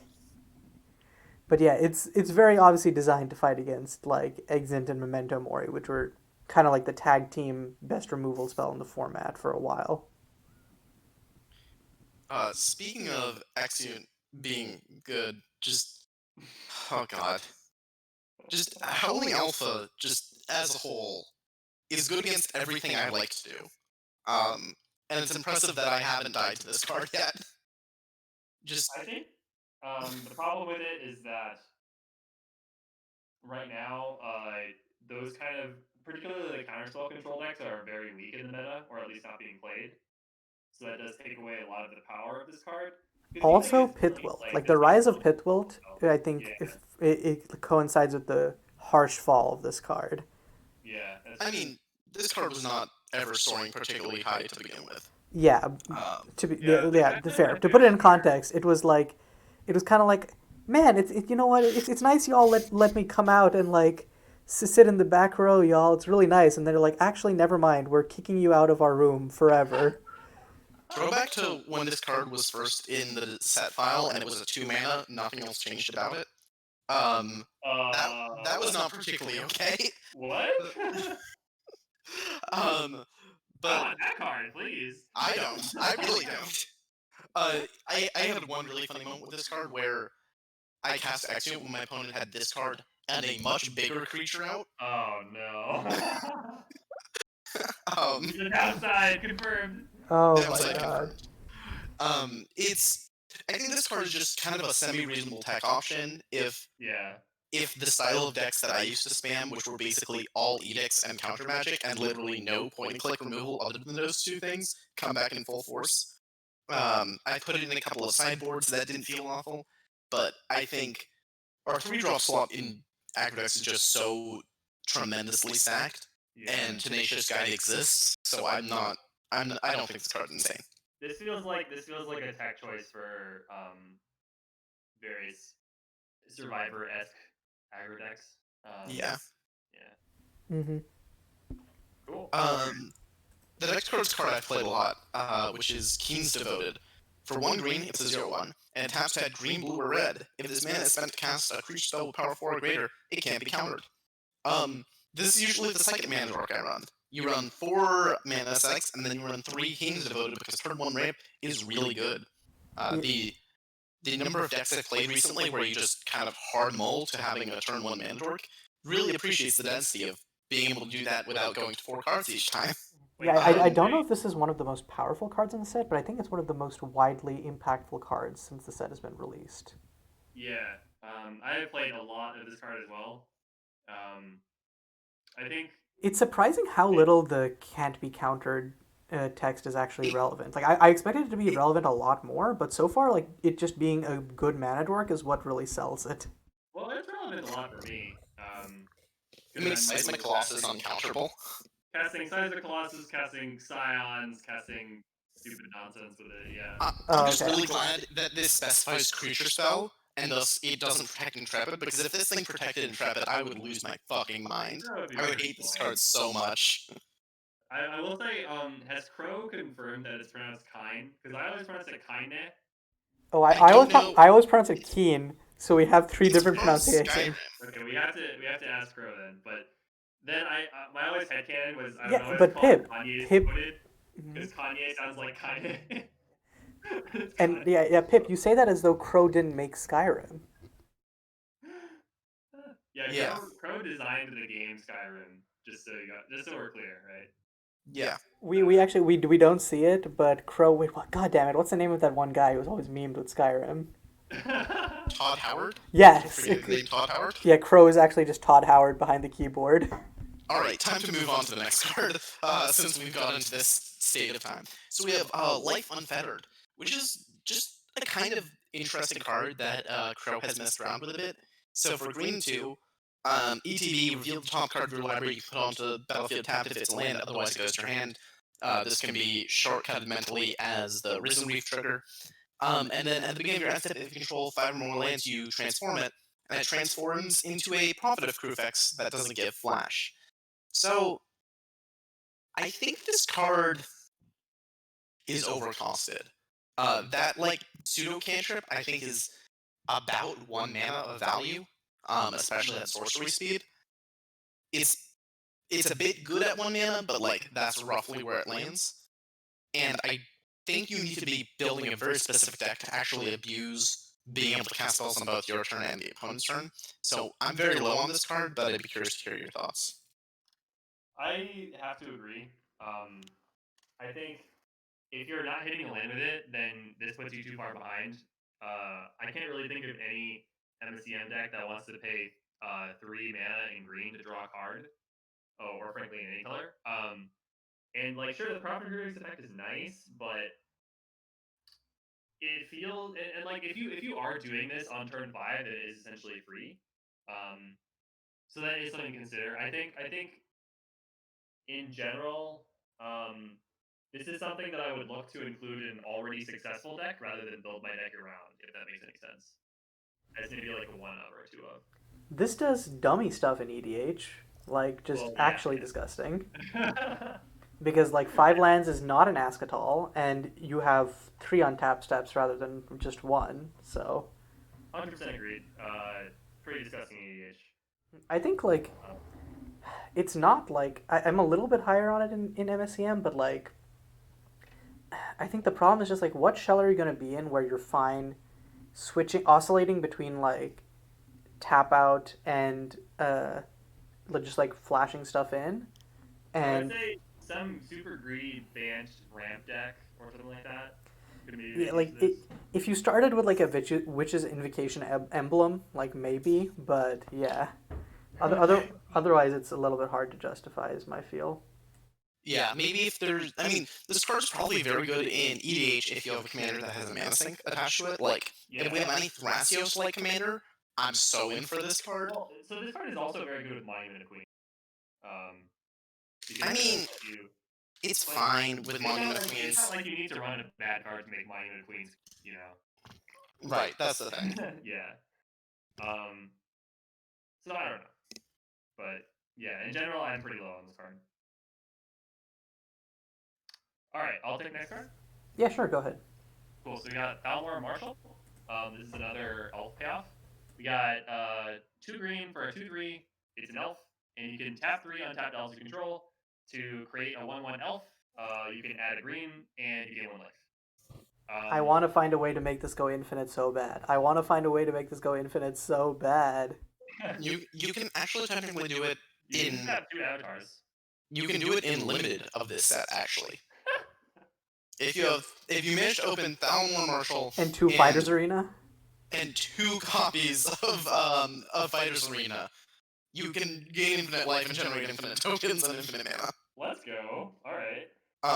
Good luck. You don't need to go infinite with this to make it good, though. Yeah, I agree.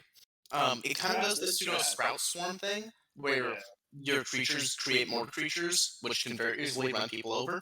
And the fact that doing that doesn't stunt your development in any way, and in fact accelerates your development, is really hype. Yeah, it ramps you. It creates chump blockers. It gains life. Like, and you're doing all this on a 2 minute 2/3. So like, it's not gonna even die to a single building trigger or whatever other shock effect your opponent might have. It should trade well into early creatures. And it will demand a removal spell because like your opponent cannot just let this thing sit on the board or they will lose the game. All right, Yeah. want to move on to the multicolor stuff because we have some really cool things in there. Yeah, multicolored really slaps in the set.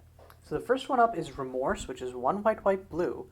Put all creatures in the bottom of their owner's libraries. main thing that this is relevant for is that it's another like 4 mana like unconditional kill all things wipe like or like the stuff that we have like Setting Sun. There's also the black one, but in general, what this is good for is if you just kind of want if you're like not in black and you want to wipe, I think that this is just like a reasonable choice, especially because like indestructible is has generally been trinket text, but they're still indestructible creatures, and this just cleanly gets around them. Yeah, there's also a dredge deck, which this is pretty relevant against. Yeah, like also like You're not playing want like not basically, wanting to trigger aristocrat stuff like, yeah, and if like you're like yeah if you're both in blue and white, it is very trivial to run this over Setting Sun. yeah, Yeah, 100% agree. I think this card is really good in blue-white control. My kind of one hesitation there though is we have really good wipes. Not at 4 mana, but our 5 mana wipes are actually just absurd. Um, in particular, I'm thinking of End of Days from Kambo, which has Right. just been brutal in my testing of it. It's very close to a 5 mana planar cleansing that you can sometimes make one-sided. So Remorse is so on that front. It is a genuinely good card. I just don't know if there's a home in the format for it because its traditional home, I think it has too much competition in. Yeah, I would agree with that. I think like the format would need to be fast enough that oh no, I definitely need this. Like I can't wait till turn 5. Um, but I think in general, end of day should be better. Yeah, it was kind of it like I feel like Kahembo coming in like a few seasons after this one came in with a little bit of unfortunate timing for it. I think if Yeah, like I if it agree. had like a few more seasons, like if it had like a season more, I think it would have had a nice chance to shine. But End of Days is just such a powerful card in general. All right. I will note that Yeah. this card was in the format for what, 2 updates before Kambo ult on? 1 update? One Somewhere in that one range. update, I think. But it was one of the longer ones. It was like a 4 month update. But that was also, I don't know. That was, I think, during my hiatus, so I was not on blue white control for that entire period, and I don't think anyone was particularly exploring that archetype. So, unfortunately, one of the downsides of having a kind of small format player wise is genuinely good cards sometimes just get missed. But Hmm. Okay, so next up, there's Priest of Prosperity. I'm not sure who added this, so whoever added this, talk to me about it. It wasn't me. Oh, what? Was it you, Pip? yeah, Okay, you just assumed it was me. so okay, skipping forward a little bit. Simon has been playing this card in some kind of green white ramp into a hoof effect basically deck. This card is a very good Beast Whisperer. Unlike Beast Whisperer, it has actually 1 extra toughness, and you gain life when you cast creature spells. Um, this is the sort of effect that's great in EDH, but also sometimes gets there in constructed play. I 4 toughness is a really important number, as we've gone over multiple times before. Mhm. But I don't know. I think this card, the only thing that holds it back potentially is the fact it's both green and white. Um, but a lot of these kind of creature ball style decks want to be green white anyways. So if we ever have a elf style deck in the legacy sense pop up, I think this card is a slam dunk. Yeah, 100% agree. I was gonna say like this card very much, even though it's not an elf, it very much feels like it wants to be in an elf ball deck, and I actually think the fact that it's not an elf is what may hold it back from its inclusion there. Um, but I do think that Beast Whisperer is a solid card, and if you're going off with a bunch of cheap dudes, then yeah, go off, draw some cards. Seems good. Treat yourself. Yeah.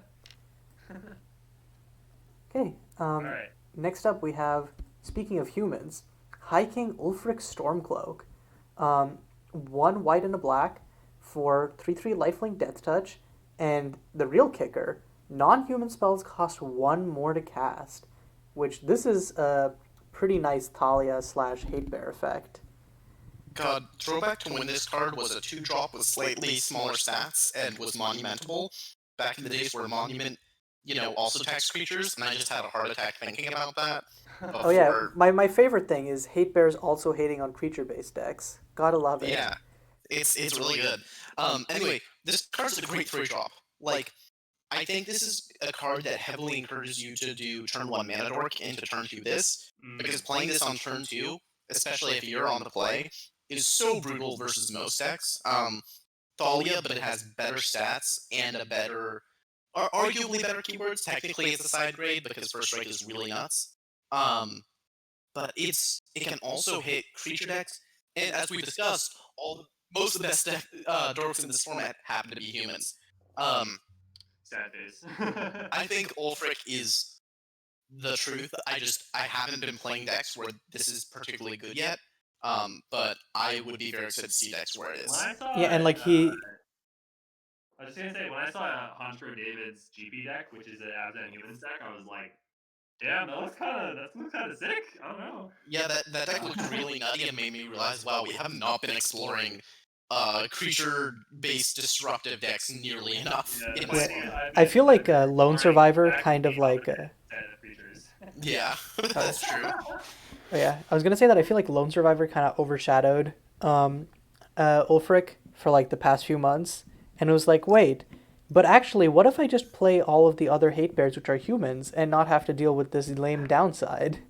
I also just I think taxing creatures is so real because, especially with with the way that our aggro decks frequently play, this card being played on 2 versus burn actually hurts them a lot. One, it blocks Banished Companion really favorably, and two, it means that they can't just curve out into Plasma Addict. Yeah. Well, Plasma Addict is a Oh, he's a human, never mind. But as his Banished Companion. Mhm. But you get what They, I'm saying. yeah, they Like, have to waste the a deck removal runs spell some really killing good, it. yeah. I mean, it has lifelink, so like this card should definitely still be really good against. If you don't like insta kill it, I it mean, starts lifelink and like. Deathlatch are both very relevant abilities since it has 3 toughness, and 3 power. So yeah, I think like Honestly, like this my card first is reaction really on seeing good. this card is like I was just like, wow, this is kind of disgusting, and not in like the way where I'm like I like it. I'm like, no, get this away from me. Do not interact. And fortunately, no one really played it for like a hot second until now. So we'll see. But I think like it definitely has the potential to like stay around as a force in the meta. Alright. Next up is Can someone justify what this card is on our list? Knight of Order. Yeah.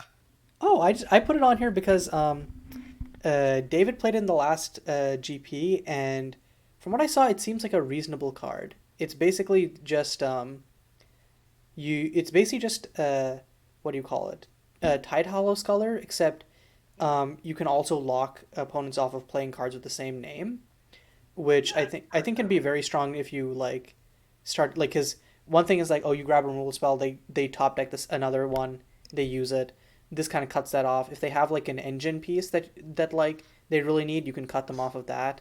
Um, and like I think obviously the main argument is versus Tidal Scholars that coming down one turn later is like much worse when you're trying to like because hand attack you always want to Right. get under them. Um, I think I another still good think that this is comparison. I still think this is like a reasonably powerful card from how Yeah, I've Like, seen it play. I think another comparison with this card is actually Sin Collector from Magic. Um, I think that this is comparable in power level to Sin Collector because it hits a wider variety of cards and it also is like a better feature in its own right. Plus the upside of like potentially locking out multiple. but it doesn't permanently take it. Like, that's the thing about Sin Collector that makes it good, is it permanently says you don't get to have this card anymore. The fact that Native Order only temporarily hoses things, and it's doing it as an ETB trigger. They can respond by just casting a removal spell at it, and you get nothing. Like, I think the fact that this card is a 2/3, it doesn't have any evasion, it's 3 mana. I think that second ability is largely trinket text. Um, I don't know. I think this card comes down too slow to be worth it versus combo, and is too vulnerable versus control. Yeah, that's fair. I never actually played it. It just feels like a card that could slot into a deck blindly. So, Yeah, I recognize it was played at a GP level. I'm fairly confident there were better things to have run in that slot, though. yeah. Like, I've had this cast against me, and I Yeah, was just that was in a control so deck, so I underwhelmed. don't feel I like haven't I haven't in the it makes sense in sideboard like a of control a deck. slider But I deck. think that I think that it is not great, but I think it's better than you're giving it credit for. Is where like I land on. Okay. Um, Yeah. I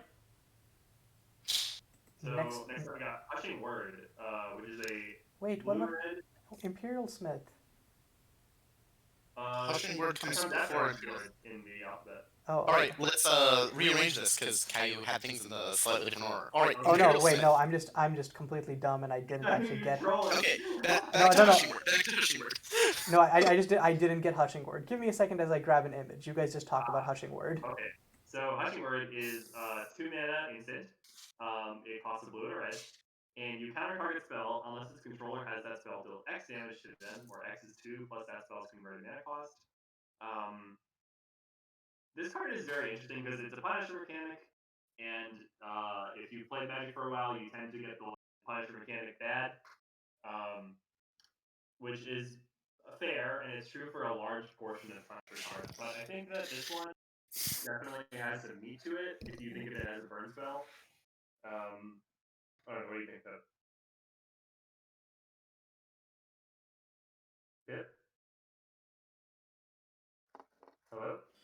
Yeah, sorry, I had to mute myself for a second. Oh, I think this is not a very good card. I think the fact that this is a Punisher card basically means you need to be in a deck that can really take advantage of both halves, which means you're happy when they just counter the spell, and you're also happy when they're willing to take 4-ish to 5-ish damage. It has to be like, it Um, feels like a tempo-ish, like counter burnish type deck. yeah, I didn't mind it as a one of in the kind of blue red Thum control deck I gave to Split Moon because that's a deck that does put a lot of pressure on your opponent's life total. And if your opponent takes like 6 damage because they really want to resolve their 4 drop, you can take advantage of that.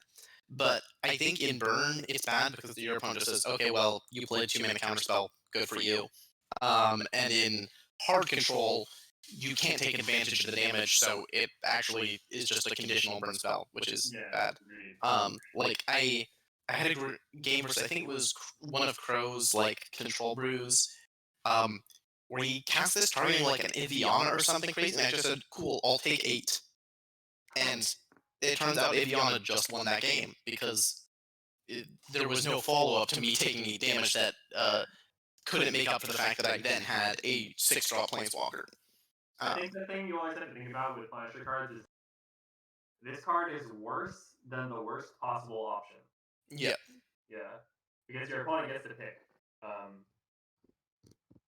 So like you think about, okay, would I rather have run a card that just does the worst possible option? And in this case, you can probably run a 2 mana, or you can probably just run another reasonable spell for 2 mana. Yeah, makes sense. I will say if your opponent is doing something deck, maybe you want to in, but I don't know if that's worth it enough to put this in your sideboard in the first place. So I don't know. Yeah. Possible gain in 5 life packs. Yeah. Yeah. All right. Okay. Now moving on to Imperial Smith. So it's 1 blue red for 2/1, but it has a cantrip style effect on ETB where you can either Careful Study, make a 2/2 construct, or deal 2 damage to a creature or planeswalker. I think like the flexibility of this card makes it like as long as you're like in the market for all of the options, I think the flexibility makes this very attractive. Even though it's 3 mana and like is pushing it a bit for a 3 mana card, I think like if you have ways to either flicker this, if you have a reason to want every mode, I think it's just like a generally useful card. I think it's a very good card in a kind of mid-range deck. The main issue is blue-red. This is not a color that lends itself very well to mid-range, unless you're backing up with green, and in which case you probably have better 3-drops. And like the base rate of it being like, okay, the field case is a 3 mana for 4/3 worth of stats. That's kind of a soft 2-for-1. That's a solid base case, and they can sometimes do like a mini flame Konkavu, or it can help you like sift through cards. Like it's The main not place a I was looking bad at this card. was like I was looking at it for like Tanager Typhoon because it's multicolored. Yeah. It's like it curves nicely from Tanager Typhoon, and it's a good flicker target. Of course, I think they're like from doing more exploration into that deck. I think there are still probably like better slot fillers, but I think that yeah, I agree with you that like there's probably some team or mid range deck out there in the future or now that like could run this. Yeah, I think I think it lines up kind of weirdly into the format as is, which is unfortunate because I think it's a really interestingly designed card. Hmm. Yeah, I feel like you really want to be blinking this, or you really like want the artifact mode, because I feel like the other two modes you can run a creature that more efficiently does those two things. So um, I don't know. I'm not super high on this personally, but I could see a deck where it's like, oh, I just want something generic that can do a bunch of stuff, and all these three modes happen to work well in my deck. Like I did consider it for Parent Pools because um, having the looting effect on a multiplayer card is something that is in fairly short supply. And it also can, make a dude or shoot something down. So I didn't end up using it, but I think it could have made a decent fit. Mm-hmm. Um, so the next card is one that is kind of near and dear to my heart because I run it in some sideboards and it's really sweet in there, which is Elmdor, Aldmeri Commander. So the initial look at this is look and say, oh, cool, this is Elf Tribal, and kind of just move on if you're not Elf Tribal.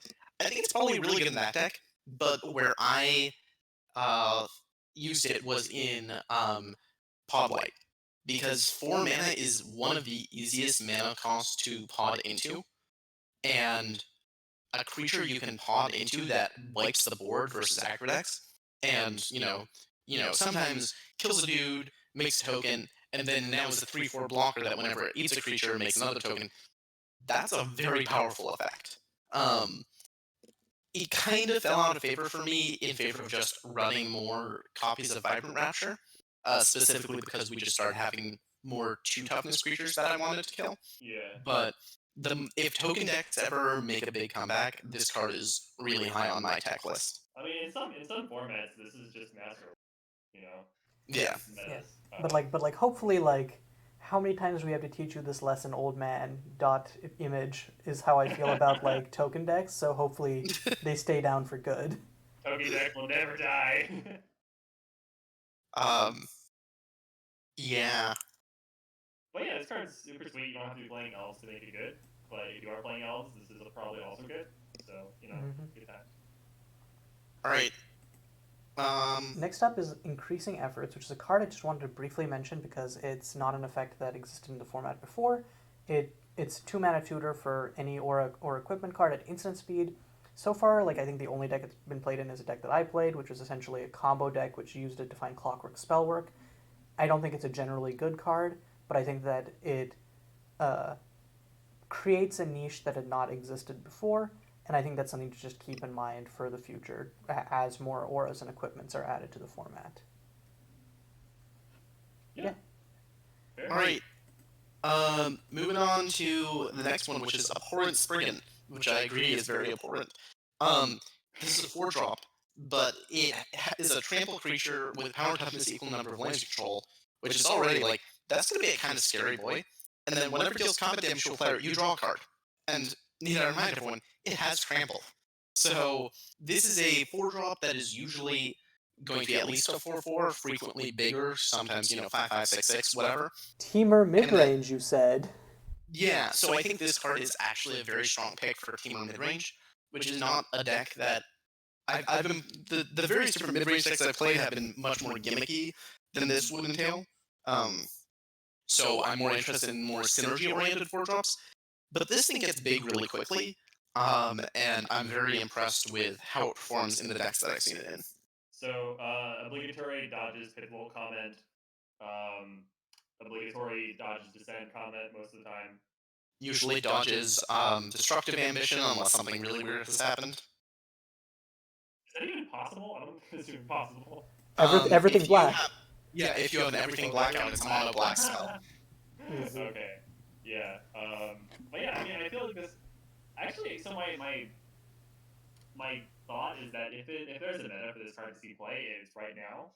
Yep. It's because it dodges all of the relevant removal out of this removal heavy deck, and that is the deck that has the potential to punish the sort of just let me drop my big dumb green dude and just smack you with it. That deck is the most positioned to punish that kind of strategy. There's Yep. also a lack of counter magic in the format, so I think as long as you can outpace or disrupt the combo decks, then this card should be a slam dunk for the current format. Mm-hmm. Right. The next card on our list is one that I think was kind of a sleeper hit from this set, which is Demon Worthy. Sleeper?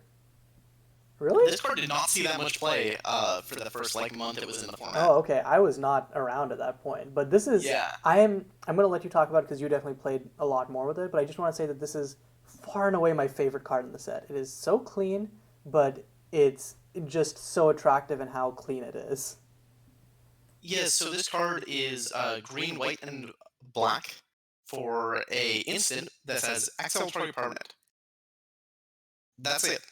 There's no drawback. There's no targeting restriction. It just 3 mana instant anything at instant speed. I played this in 5-color control and it was consistently nuts. My biggest regret about this card is that so frequently the correct thing to do is stone rain people, which feels really bad when you're the control deck and you hit your 3 lands and you realize your opponent missed their 3rd land drop. And you're like, alright, now you're down to 1 land. Good luck, kiddo. Like, that feels miserable when you have to do it. It But feels a little otherwise, bit I have less no miserable complaints. when you're using it to take out a utility land because you're like, okay, you deserve this. I was going to kill Right, this at right. some point or another, but yeah. Yeah, the number of times that this has like just shot a random check land for me is too damn high. I think this card is a really strong incentive to be control in Abzan colors. It's a card that makes me want to try to figure out 4-color minus red control really badly. The fact that we have a bunch of non-land, we have a bunch of lands around that are threats right now, especially because they dodge Pithwell, makes this card so much scarier Yeah, because the fact it that can this is just Monument Queens is really important. yeah, huge game. I think there's a lot of decks that are kind of underexplored with this because curving 2-drop threat into Demon Worthy is insanely powerful. The fact that no one has put together a good curved Chile into Demon Worthy deck is absolutely criminal. But yeah, this card is the real deal. This card looks good, and the one drawback to it is it's 3-mana interaction, which is a drawback if aggro is ever like the best thing to be doing. I don't think this is a good card against most of the dredge decks, but it's good against basically anything else. So Yeah, I think it's at least passable against Dredge because sometimes after you stabilize, you can still just die to like them recurring, like cycling recurring abominations. So if you can just get rid of one, sometimes that can help you actually stabilize with your next board wipe. Oh But yeah, or like let's say Plipser style of dredge. If he starts trying to Dremora block you and you have a demon hand, you can just exile the Dremora. sack outlet. Don't try to exile the Jamora. No, no, Exile I'm the saying sack outlet. no, I'm saying like in response. Oh yeah, never mind. Exile the sack outlet. Yeah, exile the sack outlet. Yeah, never mind. Um, but yeah, the point is like this isn't embarrassing against Dredge either. It's just not the absolute best option. So the fact that like this is a very like main deckable card, you know. huh. Yeah. Uh, the next card is not a card I'd ever seen before, but this card's kind of nuts, so I'm excited to get to that. Okay, well then let's get to it now. Yeah, so the It's next a card is Guildsworn Adept, which I put this card on the list because I kind of found this when I was looking around for stuff I wanted to flicker in that aforementioned Teamer Tanager Typhoon deck, and I was like, wow, okay, so this free fixes mana, which was something that was relevant for that deck, and like doubling the amount of mana of each type that you have in your mana pool is like crazy relevant if you're like in that deck. I was like generating a lot of mana by like flickering Mabel, and this just kind of came in and said, okay, why don't we do that except way bigger? Yeah, I feel like there has to be some combos for this in EDH. If you have like something that allows you to flicker something fairly cheaply, you can go infinite if you have enough mana in your mana pool. And in fact, if you hit like, so let's say it takes 10 mana to go off as a random number because it's 3 mana to play and 2 mana to flicker. As long as you can hit 8 mana, this puts you to 10. right. Oh no, this card is mostly an EDH card for me. If someone figures out a way to storm off with it in MSEM, like what you were describing with Tanger Typhoon, then good luck, Godspeed. But I think mostly this is a card that is a sleeper hit for EDH, where I'm sure there's some combos this enables that I haven't found yet. I actually think you should be able to start off with this in MSEM.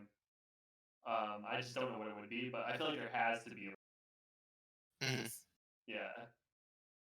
Um, okay. Next card is Hero of Whiterun. It is a Mardu creature, a 4-mana 4/4. It has haste, and whenever it attacks, you make a 1/1 human that's tapped and attacking. And also, whenever it attacks, it gets to give all your other attacking creatures indestructible until end of turn. This card feels like a pretty solid top end to your aggro deck. I wouldn't really run this in mid range because you really need to be taking advantage of the fact that it lets your other creatures attack with indestructible too. I don't know.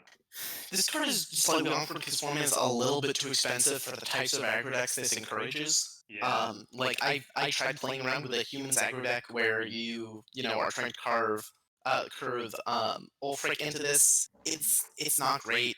It's not bad, but it's just not very great. This is another one of the cards in the set that would just be a slam dunk in standard, Yeah. but just doesn't quite get there here. I think the general description of this card is a little too fair also fits for this card. Hmm. It's like it's. I think this card is better than Hero of Bladehold, which is definitely saying something because Hero of Bladehold is a freaking disgusting card. Um, I'm not convinced I agree with that. maybe not, but I guess Hero of Bladehold does have the battle cry as well. Yeah, Hero Blade Hold hits way harder than this card does. This Yeah. card's better if you already have a board state, but Hero Blade Hold single-handedly will kill someone faster. That is true. Okay, I actually withdraw that statement. I mean, haste is Yeah, Haste is a big deal. So I don't know. I think that the fact that it's also a Mardu creature, like there's a number of things that are holding back this card just in terms of like what kind of decks it can go into.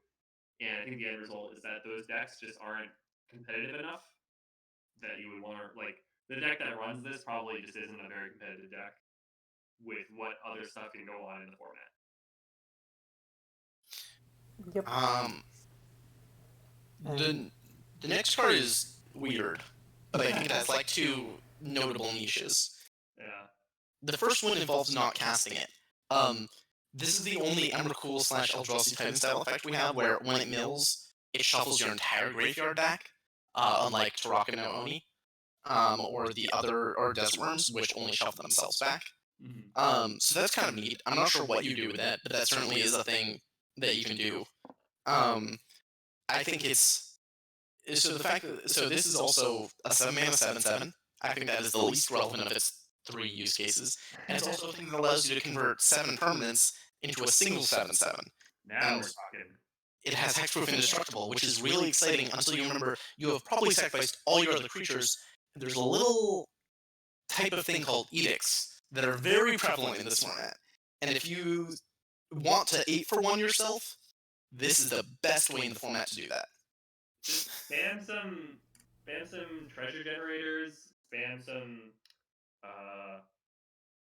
I don't know, spam some artifact tokens. 7 Like, is just a get lot. the Dragon I Gate feel in like there. Mhm. Play this and just one shot your opponent. I feel like Go. if there's actually like some way to cheat it out, because like I feel like the free cast niche is something that like doesn't exist elsewhere in the format, but is also one that is very hard to take advantage of just because 7 is big number. 7 is a very big number, and I think it's a really bad idea to go all in on this, especially because it doesn't even kill someone that fast. It doesn't even have trample. If they have a single blocker, you're so slow, and I don't know. So People even outsize it. I guess I agree in that I think this card may never actually be broken, but just like if you see this kind of card, like the fact that you can cast this for 0 mana is really scary. And cards that can do that kind of thing almost always end up getting broken one way or another. You know, I like, guess. I mean, they're broken or unplayable, which I feel like is kind of a sad place for a card to be. Like this is definitely a lot worse than Mirror Enforcer. Like a lot worse. I think like as sad as it is, I think the main niche is what Pip said earlier, where like I think versus like decks which have mill win cons, this becomes the best thing to bring in from the side. I just think like yeah, I don't know. This card feels like it should be broken eventually. Kind of like a monkey on Typewriters thing. situation. you know, like you keep printing enough cards, and eventually this card is broken. Uh, you know, like Sure. I don't know, maybe you do some like stupid like 11th hour breakthrough stuff. Um, I don't know. It just Featherfall was suggesting sadistic indulgence, but I think yeah, ultimately I feel like the way that you break this is that you want to use it in some deck where casting it for free is good, and like the only thing I can think of is Storm, and like I cannot think of a Storm deck where you want this. It's just kind of like it's like this circular thing of like it just gets back to where does this go. And I agree with you. Maybe there's some place it can go, and that's why I like included it because I think it's worth like talking about just for like the curiosity's sake. But I for think now, I this think is it's a too deck that far can out. consistently cast it like turn 2, which might not exist yet. But If you get 7 permanents out turn 2, how are you not winning in some other fashion? because you'd be running some cards like Sadistic Indulgence that are not designed to win Yeah, the game. you Like, can get like you can go like no play turn one, turn two, play two lands, double sadistic indulgence, and then sack like all of your sadistic indulgences yeah, minus or you can one. run land like Desert Outpost that gives you a scout for the turn. Like again, like I do not think that this is good enough for MSEM Uh, play right now. I do not think that I'm not saying it is either, but I'm just saying like there's a world. there is a thing you can do, which I begrudgingly will acknowledge, but I think we should strongly discourage anyone from trying this because I think it will just lead to heartbreak, and I don't want that on our consciences. Moving on to the next card. Yeah. Okay. um, Mark Hearth, Assailant, Yeah. is not actually a 3-mana 3/3 haste. That is not what this card is. This card is a cantripping, deal damage equal to the number of lands you control for 4 mana at instant speed that can't be countered.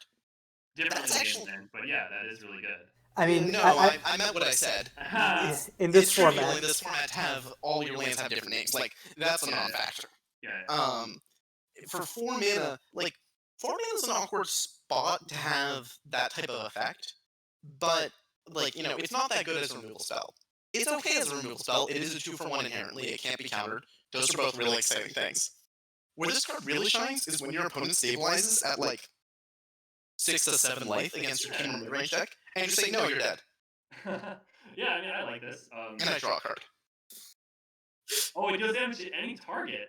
Any target. Oh, okay, never mind. I was like, okay, what if they don't have creatures? And I was going to just play this as a hasty play, and I'm like, wait. No, you always go base.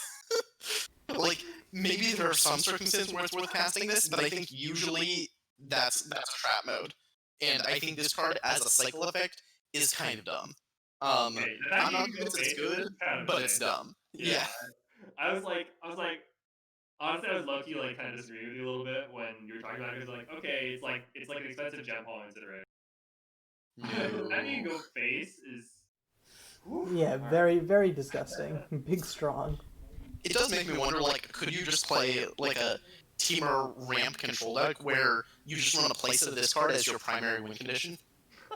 That would Like be you're recall Forgotten Aeon saying you're generating a bunch of mana, and then their end step you cycle this, you untap, you regrow it, you cycle it again. Yeah, why not? That sounds busted. Wait, how are you regrowing it again? You're casting literal regrowth, which we have in this format. Legends Oh, remembered. oh, okay. I was thinking Whisperwood's ambush, and I'm like, this is a spicy control deck. 4 color, let's go. No. Then you also play Thunder Road. Yeah, That why see, not? you have all of the instant speed damage stuff. I Perfect. don't even hate that. That definitely sounds like a Pipsqueak deck. Thank you. I will take that with pride. Sinew Colossus is a card that I saw when holy shit this is busted and tried to break it and was genuinely disappointed with how it played. But it's potentially 3 mana for an 8/8, which is really cool. The fact it doesn't get discounted off lands makes this way harder to break than you'd think. And the second this card costs more than 3 mana, Unearthed Legion is just better. Though Unearthed that Legion kind of slaps sucks. so hard. Like why run this when you have Okra? Like even Okra 4, I feel like sometimes Oh is no, better. strong disagree there. Ochre 4 is like 2 mana for like a 6/6 at best. I will take a 3 mana 8/8 over that every single time. Probably even a 4 mana 8/8. I guess the But- difference is that like you can actually cast the Okra 4 on 2, is how I feel Yeah. about it. Yeah. This card looks tantalizing, but it actually plays worse than it sounds. But that's unfortunate because I really liked it. I was very high on this card. Yeah, I think if you're trying to do the like the dredge and then cast a really expensive card for cheap, like Honestly, the one from Survive the Night might be a better option, just because it does count lands. Yeah. Casting it super The early, like Ominous Heart, yeah. Omnistar, yeah. I had a deck that was trying to use Performer of Growth to cast Ominous Heart, and that was a little troll, but I don't know, I had fun with it. And maybe Yep. Shining Box could go in that deck too. But anyway, okay. Hmm. Um, Next up, we next have card Spellfist is Gaijin, which is a card that is near and dear to my heart. Do you see that static? Do you see that static? Look at how they mangled that. Oh no, not the static. Sorry, that The +1. plus one. They mangled the +1. Oh, at the beginning of the next end step, it used to be just Jeskai Ascendancy, where like you would +1 this, and then you would it would function. It was literally just Jeskai Ascendancy, except you also fueled itself by making monks. Um, Unfortunately, Spoil Sports made it so that I couldn't kill people on turn 2. But those guys. hmm I know that there have been some explorations into this as a fair card. I think CFD Sock specifically was thinking of it as a fair card. It feels a little fragile to me to be used as a fair card, but I would like to see where it can go. I've seen it run It's as a fair card a couple times. it's more durable than Monastery Mentor, which is a pretty good card. It's also noticeably worse than Monastery Mentor, so kind of a toss up on that front. Mhm. Yeah. Like Lorani Archmage isn't attackable. Oh, Laurent the Archmage is so bad compared to this. I Like know, but the plus one single handedly makes this the second best mentor like we have after Centered Acolyte. Um, I think there's an argument for it being better than Centered Acolyte. It's just a little clunky to use. The problem is if you drop this on turn 3, it's Yeah, essentially going to do nothing. you really don't want to drop this on turn 3 if you can help it. Which I've seen people cast this on turn 3 and like be like, do I minus it? And it's like, no, just don't do this to yourself. Yeah, it is. Imagine playing this on turn 3 and like going -1, and it's like, oh, honey, I've, oh. I've seen it. They did not hit their cantrip. Um, Tyrant Toppler is a really weird card. So red black white 4 for a 7/7 flying haste. And when you cast it, exile target non-land permanent. When it kills creature, exile that creature. And when it attacks, it nukes any target equal number of the total converted mana cost of cards exiled with it. Notably, that can then cause it to grow its laser beam even bigger. Um, this card's awkward because most of the things that allow you to cheat it out don't cause you to cast it. There's one exception in this set, but it's a 5-drop, so I have No, not no. been very happy with We that. also have is it we have the new Escape Death. Remember? Yeah, but that you only get one swing with it in that case, so it's.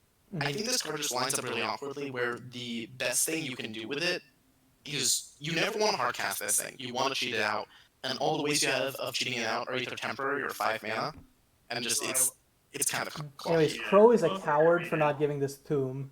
Is my take. Ooh, I agree with this Wouldn't take. fit on the card though. Just kill one of the abilities and give it to Yeah, him. yeah, fair. I think, I guess I will say that this card has been showing up in testing for a prospective MSEM set that shall not be named, but Is it Cloudscape? it's Coscape, yeah. I just didn't want to know if I should mention it, but like, The set which should not be named, which definitely doesn't have the set code CZZ, which, as I realized right now, is actually a really hard set code to pronounce. Yeah, I mean, so that set does have a card that allows you to cast Tyrant Toppler for free, from your sideboard actually. So if you, if you get that Haven. together, yeah, if you do get that together, then maybe this card can do some damage. I think that in general, if you are cheating this out, you would probably rather cheat out current, um, in the current MCM format, but things can change, I suppose, if you add additional context. I don't know. I unfortunately have to jet before we get to the last 4 cards, which is deeply unfortunate because I was very excited to talk about the first artifact. But I'll briefly give my hot take on the next card, which is Unbreachable Walls. Or do you want to just jump forward to that artifact? We could definitely do that. I'd also appreciate that. Okay, which was Dwemer made Dova? Yeah, this card is actually one of my favorite cards in this set because of how absolutely ludicrous it is. It is so stupid. 4 mana for a 4/4 flyer in Colorless is actually not awful. Like, you wouldn't play it in Constructed, but it's that's like square stats that any color gets access to with a very good keyword, but this card has Thum. So I have seen Split Moon while on that Dragon Control deck go like turn 3, pay 2 mana for Dwemer Dova because it had cast like a Dragon Sire or 2 the turn before. Pay 1 mana for Dwemer Dova, pay 0 mana for Dwemer Dova, pass turn, I have 12 power in play, and that is ludicrous. That when you get to nut draw like that, you feel like you are cheating and you should not be allowed to do that. So I love this card with all my heart. It should not be 4 mana, but I'm very glad it is. Yeah, this is one of those cards which I think is very face value, just ludicrous. Because I think I remember the comparison to Frogmite, which is just 4 mana to like a 4 mana 2/2 with no keywords, and it's like, oh, okay. Easier to discount than Frogmite is.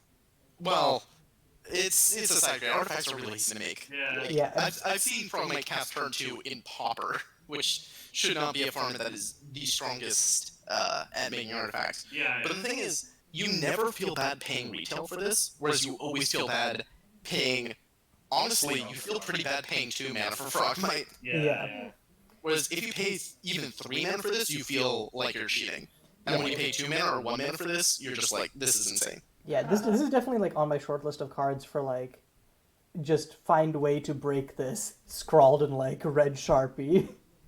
Yeah, absolutely. Okay, well, I will say this card has also been showing up in Cloudscape testing, so I'm shocked.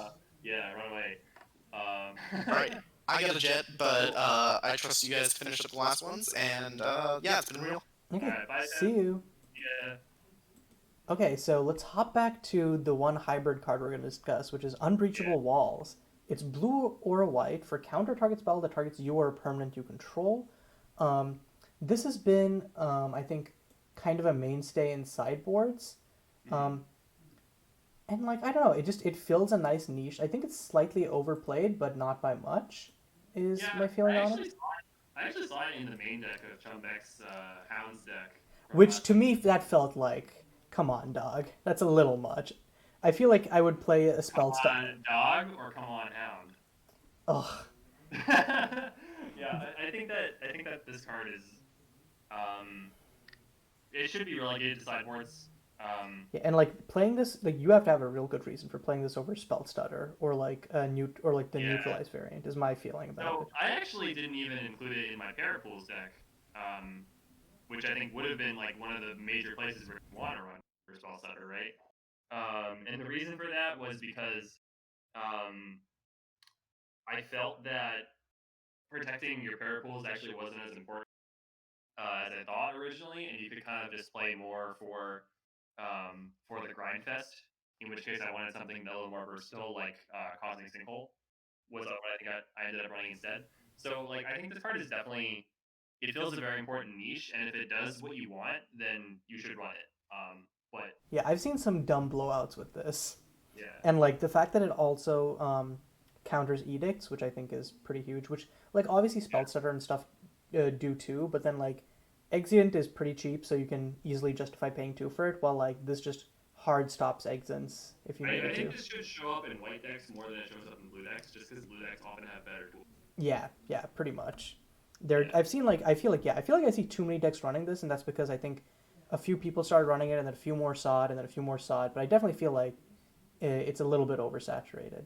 But it's still really good. Like, don't get me wrong. I think it's just like it's showing up a little bit more than some of its cousins. Definitely agree. Okay. Next card is Unburial Totem. It's a 2-mana artifact. It has tap, exile all cards from your graveyard, and you can pay 2 mana and sack it to put all cards that were exiled with it into their own graveyards, and you draw a card. I guess it's a nice way to protect your own graveyard if you're like playing a graveyard deck from like Grave Yeah, Haven. I think that's the only reason you would ever play this. It would be like, okay, my opponent's gonna bring in Memento Mori or something, so I just want to have this as insurance. It's a little clunky though. Is my ultimate feeling is that like Sigil of Radiance does like a similar thing, except you also get to hose some opposing grave decks. If you're like Radiance, like you're playing Dredge, that screws yourself over pretty hard. I guess, but then like if you're playing Dredge, then I feel like you're linear enough that you don't bother with this. You just figure out like going faster, or you rebuild faster rather than wasting time half-assing with protecting yourself. Well, the argument is like maybe your opponent's deck is slow enough that you can still be faster while also just blanking their one out. But I feel, yeah, my ultimate feeling is that like, unless you're like the all-in dredge, in which case like if you're all-in dredge, I don't know how you're consistently finding and Yeah. casting this. So Um, I gotta admit, I'm just making the double point for the sake of conversation, but I personally agree. got you, got you. Yeah. Um, Okay, and now we're getting to the lands of the set, um, which we've got. I feel like we don't have a name for this cycle, um, and I cannot think of one off the top of my head. I'm just going to call them the EDH cycle because that's why I included them. They're These lands are never going to see. Okay, I'm going to cross my heart just in case, but I don't think these lands will ever see play in MCM. We have a much better mana base than this requires. But yeah. in terms of like tricolor decks and EDH, really love these lands. Five color decks in EDH, like are basically already getting married and have lived 10 years in like a nice home like off on the seaside with these lands. Like it's just like the so basically it's they have a basic land type. They enter the battlefield tapped unless you control one of their other two Any color. the mana that they add, and they have one and a tap uh, filter for the other two things. So there's basically a Mardu, a Temur, a Jeskai, a Sultai, and an Abzan land. I think if you were to run these in MCM, it would have to be in a deck that is trying to splash two colors at once in a mostly monocolor deck, and even then, they would probably still come in tapped most of the time. So I'm not convinced by these at all. I Yeah, think it's much easier. Like even like the supposed dream snake like villainy right now, and villainy does just fine with just the regular lands that everybody else plays. So yeah, mm-hmm. I think these are good for EDH. But I think any other deck you have better options. Yep. Um, And okay, last up we have the Imperial City, which is a pretty fun land. It's this is pretty legendary. sweet actually. Yeah. Actually, So do you want to take this one? yeah, sure. So it's legendary land. It taps for a C, and then you can pay two and tap it to end sack a creature or land. Destroy one, and then reveal the top card of your deck. If it's a land, you put it on the battlefield tapped. If not, you put it in your hand. Um, this is much better than High Market. Um, and High Market is actually a pretty strong EDH card. So I think Is high EDH this should be in does high market free sack though? I know that there's a land which free sack. High Market is one tap sack creature you gain one life. Okay. Yeah, and that card is a good EDH card, just because it gives you a sack out on land. Mm-hmm. So yeah, this costs one more mana, but like for EDH, I think this card should actually just be in every EDH deck. Yeah, and for more grindy aristocrats decks, like this is I've seen this played and it's just like you get so much value out of it. Oh yeah, yeah, I think and like I could maybe see this in MSEM, but it is pretty slow. I think the main thing is like you need to be in like a middle range, and I think that's why like grindier aristocrats is where I'd put it. I don't know if we have the tools to Yeah, exactly support that. I think we're close, but I think that's basically where you'd have to put it. yeah. This is the kind of card. This is the kind of scenario that I would describe for a lot of cards, which is like if the stars align, you know. Mm-hmm. Like there might be a deck where this like slots in perfectly, but I think in general, the value it gets you in the average game is not going to be worth the cost of running a colorless land. Unless you're colorless, like if you're a colorless artifact deck that happens to make tokens, or you want to get lands in the graveyard for some reason, like go off, yeah. Mm-hmm. And it is legendary, so you definitely don't want to do this anyway. Yeah, and that's it for Skyrim World at War. So thank you for joining me, Dodger, and also Pipsqueak, who is no longer with us. Um, but yeah, Rip, like this, I say this for all the sets we review, but I think it's especially true, and like worth repeating. This is only a small selection of the set, and even only a small selection, I think, of the cards that are like cool and interesting. yeah. The entire set as a whole is dope, and just because these are the cards that we think are relevant to the format doesn't mean that A, we miss some cards that might have fallen off all three of our radars. So definitely check out the full set for yourself. And B, even if you want to even if like you're not much of a constructed person, you watch this for some reason, the entire set is super cool. I think the way that you get a better feel for how the limited is structured by looking over the whole thing, and seeing the distributions. So yeah, just go check that out. And also, I think we didn't really like full disclosure. I have basically played like and like a few hours of Skyrim in my life. So I'm I not. played 0 hours of Skyrim. Yeah. So like Yeah. I cannot put in like a good word for the Skyrim lore here, but like if you're someone who's into that, I think this, from what I've heard other people talk about, this set really delivers on that. And David's passionate about Skyrim. I think this is not even Yeah. like his first Skyrim set. I think it might be his third or fourth Skyrim set. From my perspective, it definitely looks like it holds up to the lore.